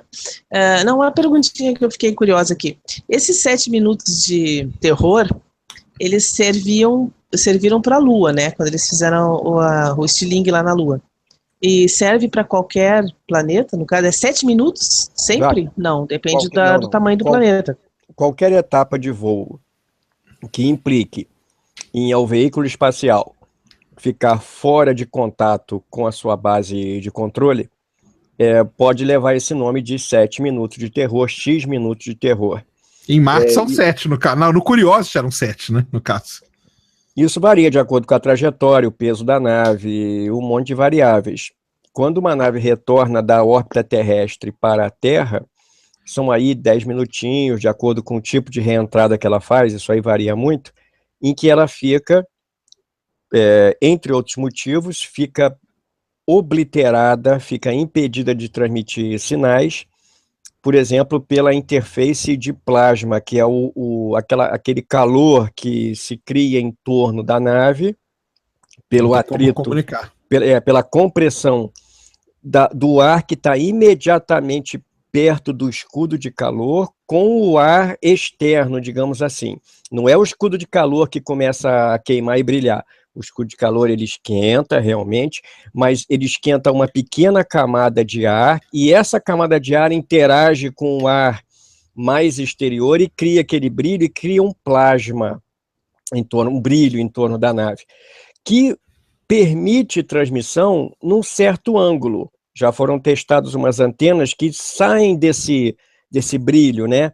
Mas a transmissão ela não tem boa qualidade, etc. Então eles preferem deixar a nave entrar numa bolha de plasma e ficar sem transmissão durante algum tempo, depois a transmissão volta. Tá, mas esse tempo é um tempo relativo, depende do local, do planeta em questão, né? Planeta, do tipo de nave, do peso, tudo isso. Entendi. No caso do Curiosity ali, pelas simulações, eram 7 minutos, né? Mas podem ser que sondas que sejam mais ou menos e tudo mais. E, além disso, né, em Marte tem o lance do delay, né? O cara fala lá, você vai ouvir só, 15 minutos depois aqui na Terra, né? Tem isso aí. Sim, tem o delay. É porque na Lua, quando eles fizeram Apolo 18, acho que foi, né, que não, Apolo, desculpa, não sei 13. Qual é Apolo. 13, né? Que ficou com esse, que pelo menos no filme ali apareceu, né, que ficou com esse intervalo de... atrás da Lua. Quando ela passava atrás da Lua. Atrás da Lua, né? Isso. Mas é outra história, não é a reentrada. Mas estava comentando sobre isso, 6 a 8 minutos aproximadamente, né? No caso do Apolo 13, acho que foi um pouquinho mais até, né? Mas porque para você passar uma nave Apolo, ela fica numa órbita de aproximadamente 100 quilômetros de altitude da Lua. Então é mais do que isso, que uma nave ao passar pela zona sem transmissão, sem contato por rádio, é até mais do que isso, tá? Mas isso é previsível desde o início do projeto, tá? As pessoas ficam apreensivas, claro, mas isso é conhecido desde o zero do projeto. Também ela estava ali fadada, aquele monte de problema ali, então a tensão maior não era porque ia ficar sem a conversa, né, mas ia ficar sem a comunicação na situação que eles estavam, né? Exatamente. Sim, que a situação deles era crítica, né, no caso ali. E eles depois ainda tiveram o lance na reentrada também. Porque aí tem, por conta disso, cria esse plasma e aí não tem como comunicar, tem que esperar passar esse período para voltar o sinal, a chegar e tudo mais, né? Então, fora que a Apolo 13, ela é simplesmente a missão mais emblemática do que a NASA pode fazer, o ser humano pode fazer com a tecnologia correta, né? Porque ali é um tipo de falha tão catastrófica que você, a princípio, não acredita que eles conseguiram voltar. Então, essa é a demonstração da maestria que esses caras tinham com a tecnologia. E uma coisa que a gente tem sempre que bater, uma tecnologia espacial não é que nem a gente está conversando no bar, tomando cerveja, vamos fazer uma nave para a Lua, amanhã a gente vai lá na garagem, junto as coisas. Não é, cara, é um cabedal tão grande de conhecimento humano, de máquina, de instrumentos, uma série de tecnologias, às vezes nem tão correlatas à tecnologia aeroespacial, que tem que ser colocada durante anos, e cada etapa de um voo, por exemplo, do Apolo, que é o mais emblemático, cada etapa, cada minuto, ela era projetada. Os caras tinham, claro que tinham uma liberdade daqui e dali, coisa e tal, mas tudo que era feito de uma espaçonave, como o Apollo, era totalmente de acordo com o programa. Exatamente. E a Apollo 13 também foi a que foi mais longe até hoje, né?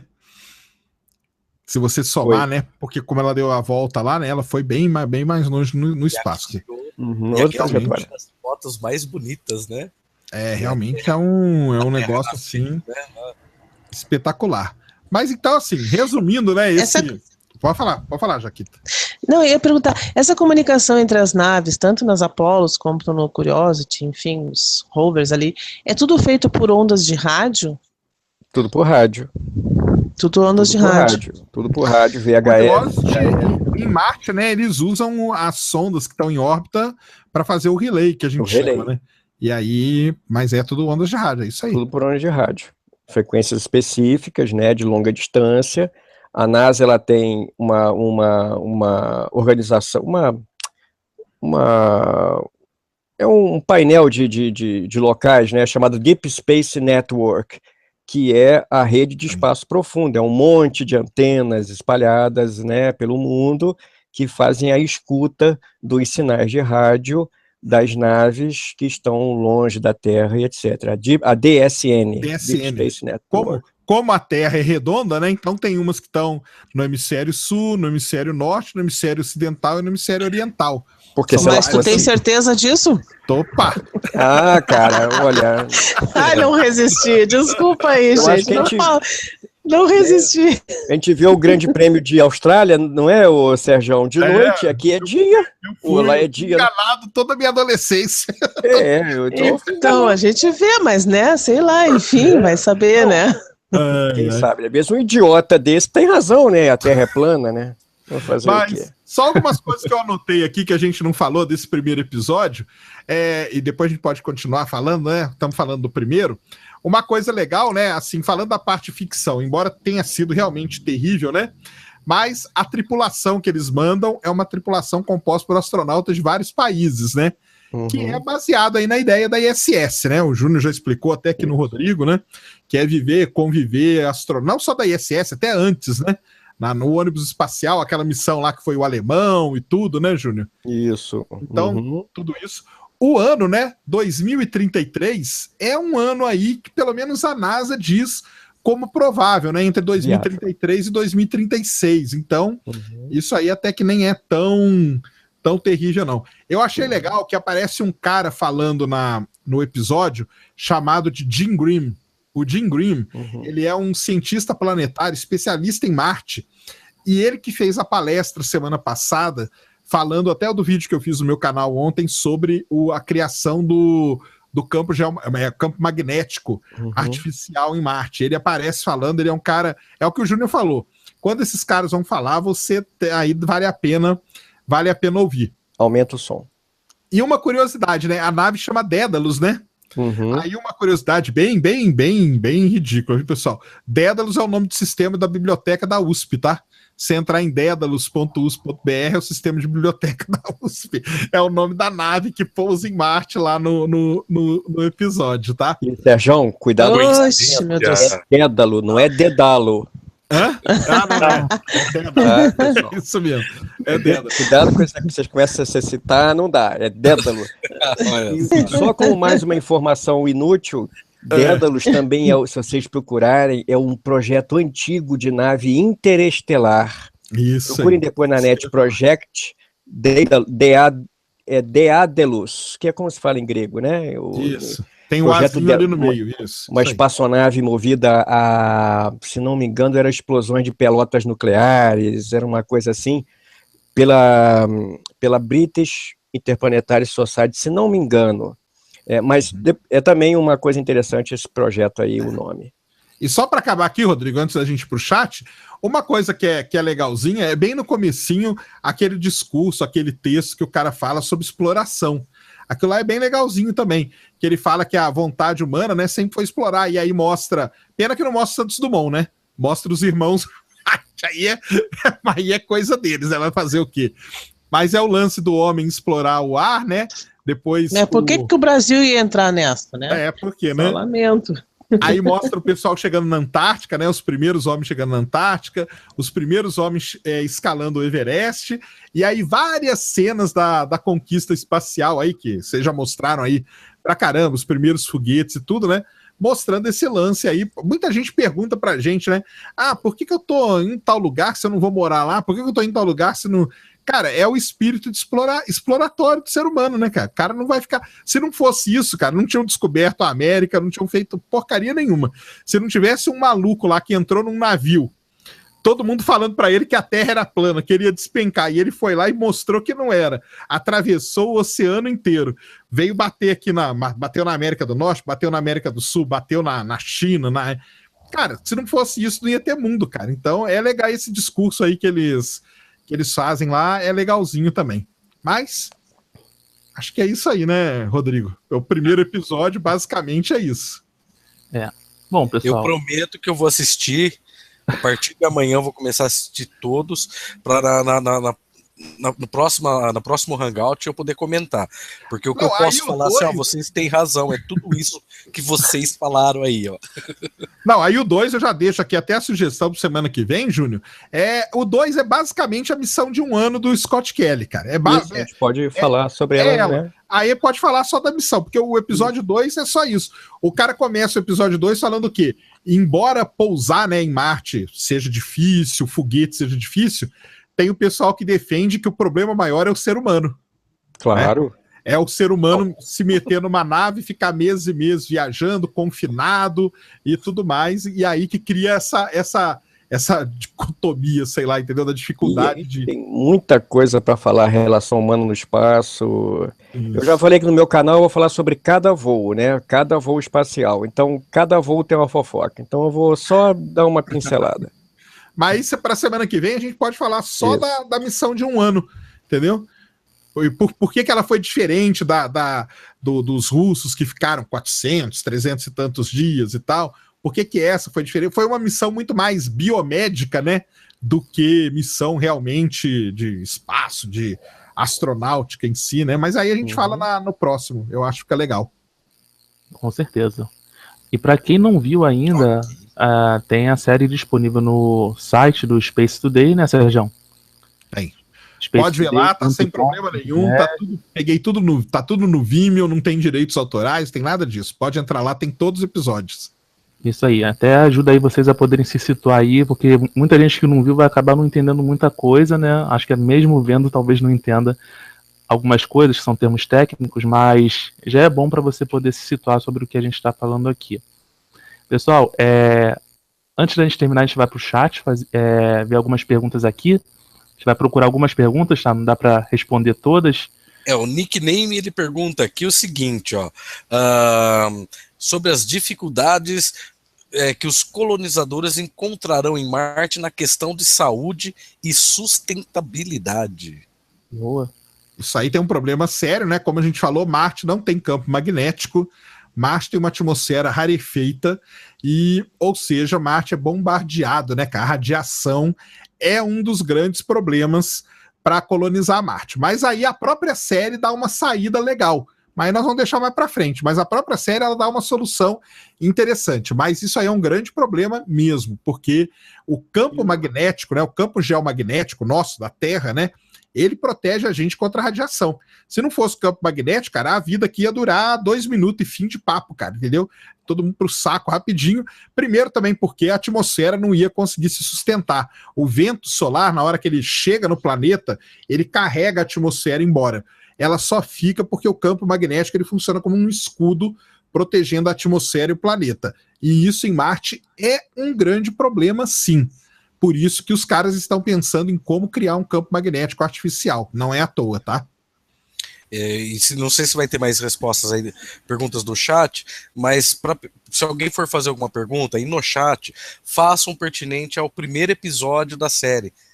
Tá? Porque eu não assisti, mas o pessoal assistiu. E é o tema de hoje. Que senão a gente vai ficar falando dos próximos e aí não tem muito... Tá mudo seu áudio. Não, é que eu já tava não, o Rodrigo. alguma... O Rodrigo tá beleza. Falando e tá mudo. Rodrigão. O Rodrigão tá travado ali, acho que ele caiu. Não, tá mudo, não tá mudo o áudio dele. Opa, melhorou? Aí, agora sim. Ah, tá, beleza. Esqueci de desmutar. Isso. Tem gente que tá fazendo pergunta da Corrida Espacial. Pessoal, Corrida Espacial foi uma série que já teve no canal Verdade Limitada. Vocês podem ver lá na playlist do canal, que lá tem várias respostas aí pros seus questionamentos, tá bom? Tem a pergunta aqui do Ricardo Braga, né? Ele pergunta o seguinte: seria interessante ter uma base no meio do caminho entre Terra e Marte? Faria parte do projeto? Eu acredito que ele está perguntando a respeito da Lua, né? Seria, não sei, talvez. Na verdade, o ganho que poderia ter, já uma das desculpas para fazer uma base na Lua seria servir de entreposto entre a Terra e Marte. Isso só se justificaria em termos, a gente falando da tecnologia atual, em termos de custo-benefício, só se justificaria se houvesse uma outra estrutura, muito mais volume de voos, etc., tá? Agora, e até há muitos anos, você não precisa ter necessariamente que pousar na Lua para depois ir para Marte. Ia ser dois problemas, entende? Desacelerar, entrar pela Lua. Não precisa. Para você parar aqui, é como se fosse daqui ao Rio de Janeiro e você tivesse que parar, como eu moro aqui na região serrana, tivesse que parar em, sei lá, em Sambaetiba. Não adianta nada, entende? Então é melhor ir direto de uma vez. No futuro, com frotas de naves, etc., o entreposto lunar, para voos que não se destinassem especificamente à superfície terrestre vindo de Marte ou de outros planetas, tudo bem. Eu tô até procurando aqui, mas eu não consegui achar, mas tem uma empresa, depois eu acho, porque é o que o Júnior falou, não tem só a SpaceX, tá, pessoal? A gente fala pra caramba da SpaceX e tal, mas tem outras empresas, a Boeing, né, também, né, Júnior, é uma empresa muito presente em tudo isso, né? Sim. Tem a Orbital também e tal, é que a gente fala da SpaceX, mas tem outras. Uma dessas empresas, ela tem o plano de, ao invés de pousar em Marte, construir uma estação espacial na órbita de Marte. E aí mandar o ser humano em viagens curtas, né? Igual é feito aqui na Terra. Eu tenho um vídeo no meu canal, mas eu não achei aqui agora. Faz tempo isso aí que saiu essa notícia. Eu fiz um vídeo, mas depois eu acho, até põe aqui pro pessoal, entendeu? Mas a ideia era construir uma ISS na órbita de Marte e o ser humano ir e voltar em viagens curtas. É uma ideia que tem também, tá? E, Sérgio, até o governo da Arábia, consórcio de países dos Emirados Árabes, né? Eles já proporam construir uma Dubai. Exatamente. Aí eu já não lembro se é em órbita ou se é no planeta Marte, né?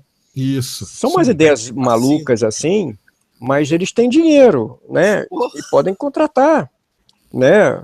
Isso dá dinheiro para a Rússia fazer certas, isso. Né, cara? Claro, pagando bem, que mal tem. Porra. Tem uma pergunta do Diego Donadoni, eu não entendi muito bem, talvez vocês entendam. Ele faz a seguinte pergunta: a SpaceX tem sensores de variação de gravidade dos planetas para poder pousar? Não precisa, porque a gravidade dos planetas já é conhecida. Ele já tem tudo isso em simulador, essas coisas são conhecidas há dezenas de anos, não precisa não. O que uma espaçonave, ela obviamente sempre tem, são seus instrumentos de guiagem inercial, os sensores solares, sensores estelares, sensores iônicos, sensores que detectam o horizonte, etc. Mas são para confirmar se a trajetória pré-programada, que já é perfeita, dentro da tolerância, se a trajetória que ela está tendo no momento é compatível com a trajetória predita, que, repito, ela já é totalmente conhecida. Uma espaçonave, até as mais antigas, os cientistas, por rastreio do sinal de rádio, eles conseguiam dizer se a nave estava, ela deve estar 10 km para cá ou 10 km para cá. Dessa maneira, deixa eu só apurrinhar vocês mais um pouquinho, é que se sabe que a primeira sonda que caiu em Vênus, a Venera 3, ela caiu em Vênus, mas não tem uma confirmação de que ela caiu. Mas os cientistas, analisando a trajetória do foguete e da espaçonave, sabem que ela caiu em Vênus em 1966. Isso aí. Eu coloquei aqui para o pessoal, já que o Júnior comentou, tá? Essa aqui é a primeira missão dos Emirados Árabes para Marte. Tá? É a missão Hope, que eles chamam. Tá? Então tá aqui, ó. A ideia é que ela vá para lá em julho de 2020, a janela de lançamento. Lembra que eu falei para vocês que tem que estar em oposição, ó, Terra e Marte aqui em oposição, você lança e aí fica mais fácil. Isso aqui demora 7 meses para chegar. Ela vai ficar uma órbita aí de 55 dias, né, ao redor de Marte, e tem todo aqui. Então, se vocês escreverem Emirates Mars Mission, vocês chegam nessa página aqui, que tem tudo sobre a missão que os Emirados Árabes estão querendo lançar para Marte em julho de 2020. E aí tem uma coisa muito interessante só para falar, cara. Imagina 2020, nós vamos ter, a SpaceX falou que vai lançar a Red Dragon para Marte em 2020. Nós vamos ter a Mars 2020, que é o rover continuação aí do projeto do Curiosity. Ele é bem parecido com o Curiosity, muito mais moderno tal, mas é bem parecido com ele. Nós vamos ter a missão Insight, né, da NASA, que foi para 2020 também. E nós vamos ter a missão dos Emirados, ou seja, 2020, cara, para quem gosta de Marte, e se a gente tiver por aqui ainda, né, se o mundo não acabar até lá, vai ser... Se não tiver nada que acabe com o mundo, né, vai ser muito, cara, vai ser um ano muito legal para falar de Marte, tá? Então esperem aí mais 3 aninhos, galera, que vai ser maneiro a gente conversar sobre Marte, tá? Eu só quero... mais uma perguntinha do chat. Pode falar, Júlio, depois eu faço. Eles são espertos, eles vão usar, pelo que eu sei, um foguete japonês, né? O H2. Isso. Ainda escolheram o H2A, que é mais barato, que é um foguetão.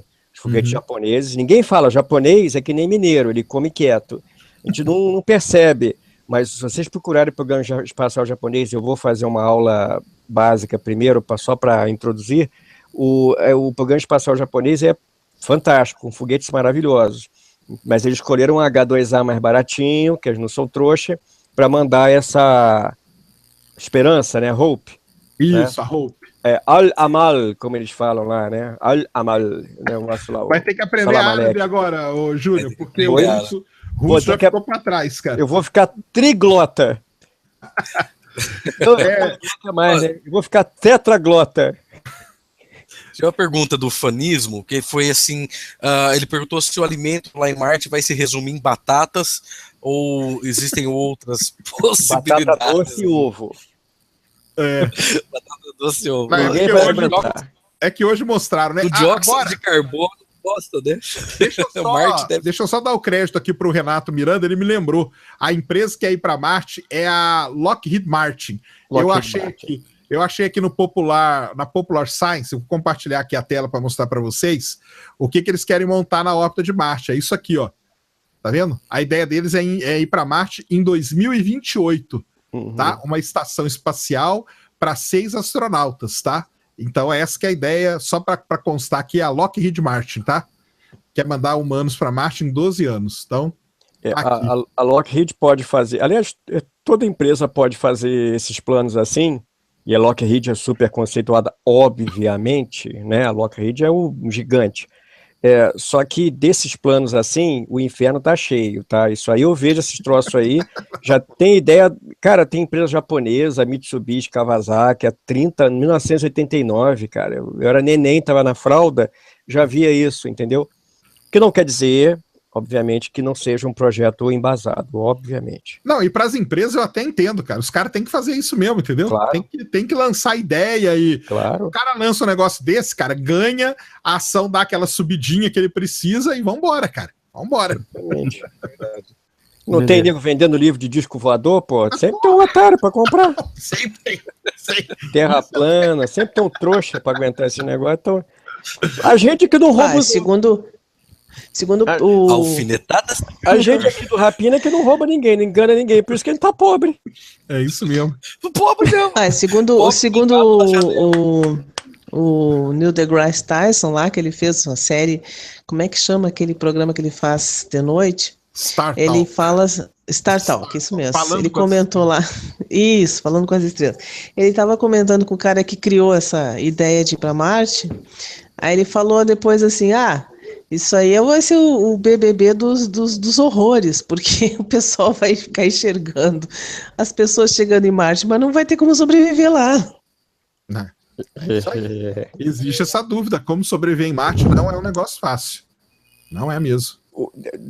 Futuramente eu falo do plano do Elon Musk, que ele já tem tudinho na cabeça, pelo menos na cabeça dele, como é que vai ser, já soltou PowerPoint, eu estava estudando o PowerPoint dele, ele tem tudo planejadinho, a coisa não é assim solta não, tá? Ele amarrou direitinho essa história. Com certeza. Bom, já estamos aqui, são 11h29, né, pelo menos aqui no Rio de Janeiro. 2 horinhas. Isso, a gente vai estar encerrando o Hangout por hoje, semana que vem tem mais, a gente vai falar sobre o episódio 2, né?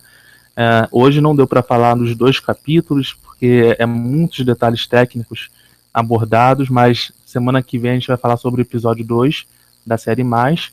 Gostaria de agradecer desde já a galera do chat, os moderadores que tiveram um trabalho aí com algumas pessoas, agradecer o pessoal aqui da bancada, e vou já passando a palavra para eles para poderem darem suas considerações finais.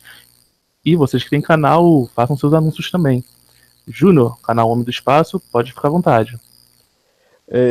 Rodrigão, obrigado. Jaque, obrigado pela presença aí. Rapina, grande prazer. Serjão, tamo junto aí. Pessoal, agradeço a oportunidade. E quem tiver a fim de saber mais sobre a história da exploração espacial, o canal Homem do Espaço começou pequenininho, humilde lá, pequenininho lá, debaixo da porta, aquele batendo na porta, só quer conhecer a palavra do espaço, né? Não, batia na porta, como se fosse testemunho de Jeová, né? Hoje não, já está começando a engordar o canal, e todo dia, mais ou menos, tem um videozinho lá sobre exploração espacial, tem sexta no espaço, sabadão do espação, tem domingo em órbita, tem tudo ali para conversar com o Homem do Espaço, aprender tecnologia espacial sem mistério, sem enganação, e com os detalhes técnicos que só esse que vos fala pode passar para vocês. Muito obrigado, valeu, tchau, um abraço. Isso aí. E lembrando que aqui no canal Verdade Limitada tem a série de Hangouts, Corrida Espacial com o Homem do Espaço, também com a presença do Sérgio Sacani. É só vocês irem na playlist que vai estar lá disponível. Passar a palavra agora para a Jaqueline, a Jaquita. Fica à vontade, Jaquita. Legal. Então, mais uma super aula que a gente teve aí. Desculpa aí a minha voz, que eu tô saindo tô no meio de uma gripe ali. Mas queria dar um abraço especial ao pessoal do chat. Eu não estou visualizando, né? Eu já falei isso no início, vou falar de novo agora. Então, dá um abraço especial ao pessoal do chat aí, que está acompanhando a gente, está prestigiando. Um super abraço pessoal aqui da bancada. Rodrigo, muito obrigado pelo convite aí. Valeu. Sacani, Rapina, Júnior. Super aula, né? Mais uma vez, como sempre. E é sempre bom a gente estar presente aqui para poder debater e aprender com esses nossos queridos monstros aqui, nossos malvados favoritos. Uma boa noite, pessoal aí. Boa noite, Jaquita. Passa a palavra agora para o Stefan, do canal Olho de Rapina, nas suas considerações finais, também seus anúncios também. Sei que vai ter hangout importante essa semana. Amanhã vai ter um hangout bom ali. E obrigado, em primeiro lugar, eu quero agradecer aí o convite de participar aqui. Prometo que eu vou assistir a série aí para poder agregar conteúdo no próximo programa aí, tá? E convidar o pessoal, ó, amanhã, tá? Convidar aqui o pessoal que amanhã nós vamos receber ali o Felipe do Café e Ciência, tá? Vai ser às 9h30 da noite lá no canal Olho de Rapina, tá? Nós vamos tratar aí de física quântica, tá? Física quântica aí. Então o Felipe Rime vai estar lá amanhã do Café e Ciência, um grande canal aí de ciência aí do YouTube. Eu agradeço a presença dele lá. O Serjão também vai estar com a gente ali. Não sei todos os convidados que vão participar amanhã, mas eu peço a vocês, vão lá, vão se inscrever, dá aquele apoio para o canal ali e para todos os nossos parceiros. Então, forte abraço aí todo mundo do chat que participou e ao pessoal aqui, Serjão, Júnior, Jaquita e o grande Rodrigão. É isso aí, brigadão, Rodrigo. Obrigado, Stefan. Passar a palavra agora para o Sérgio Sacani, né, que está contribuindo muito aqui para o canal Verdade Limitada também. Está aí divulgando bastante o trabalho aqui do canal. Sérgio Sacani, fica à vontade aí para dar suas considerações finais e os anúncios do seu canal também. Beleza. Boa noite aí pra galera. O Wilker aqui, ele perguntou aonde que ele vê os episódios. Cara, no site aqui do Verdade Limitada tem, acho que o link tá na descrição, né? E no meu site tem também. Se você for no spacetoday.com.br e ali na barrinha de pesquisa você escrever National Geographic, você vai ter acesso a todos os episódios, tá? Do 1 até o último. Tem o primeiro o primeiro, na verdade, é um anterior, que conta a história das japonesinhas lá, mas aí é só ficção. E depois do 1 até o 7, que é a parte do... Que vai essa divisão aí. Então, tanto no spacetoday.com.br como no do Rodrigo aqui, né? Do Rodrigo, acho que ele deixou tudo aqui na descrição, né, Rodrigo? Na descrição do vídeo. Tá. Então é o Wilker aí que perguntou. Cara, obrigado, é legal. Tem a série. Cara, já vale pra gente conversar, já tá ótimo, entendeu? E muita gente sempre perguntou mesmo, e aí, o que você achou? Eu falei, cara, a ficção é uma desgraça. O resto a gente tem coisas ali que são aproveitáveis. Mas valeu mesmo, brigadão aí. Pessoal que veio do Space Today aí, obrigado, que a gente tava fazendo a live lá antes. Então, brigadão aí por todo mundo ter vindo. Se inscrevam aqui no canal do Rodrigo, que sempre tem essas séries aqui de Hangouts, tem os vídeos aí dele, que são muito legais. E, de novo, né? Ainda é 11h35, dá parabéns para todas as mulheres aí do chat que estão assistindo a gente. Parabéns aqui para a Jaquita aqui, que está representando elas aqui na mesa. E boa noite para todo mundo. Boa noite para a Nédia Oliveira, que está sempre com a gente. Tava lá na minha live, veio correndo para cá. Um beijão para ela, que está sempre aí ajudando todo mundo. E sigam aí a programação, igual diz o Marcelo, né? Da Rede Rapina de Entretenimento. Isso pegou, viu? Tá todo mundo falando, eu faço parte da Rede Rapina de Entretenimento ali, né? Mas valeu. Não presta um. Tudo bem. Tá crescendo. O próximo que vai fazer parte aí da Rede Rapina de Entretenimento é um que vai participar da sexta-feira lá. Opa, brincadeira. Brincadeira, deixa pra lá. Entendedores entenderão. Mas é isso aí, pessoal. Muito obrigado pela presença de todos e até a próxima quarta-feira, 9h30 da noite. Like. Valeu, gente. Um abraço e até a próxima. Valeu.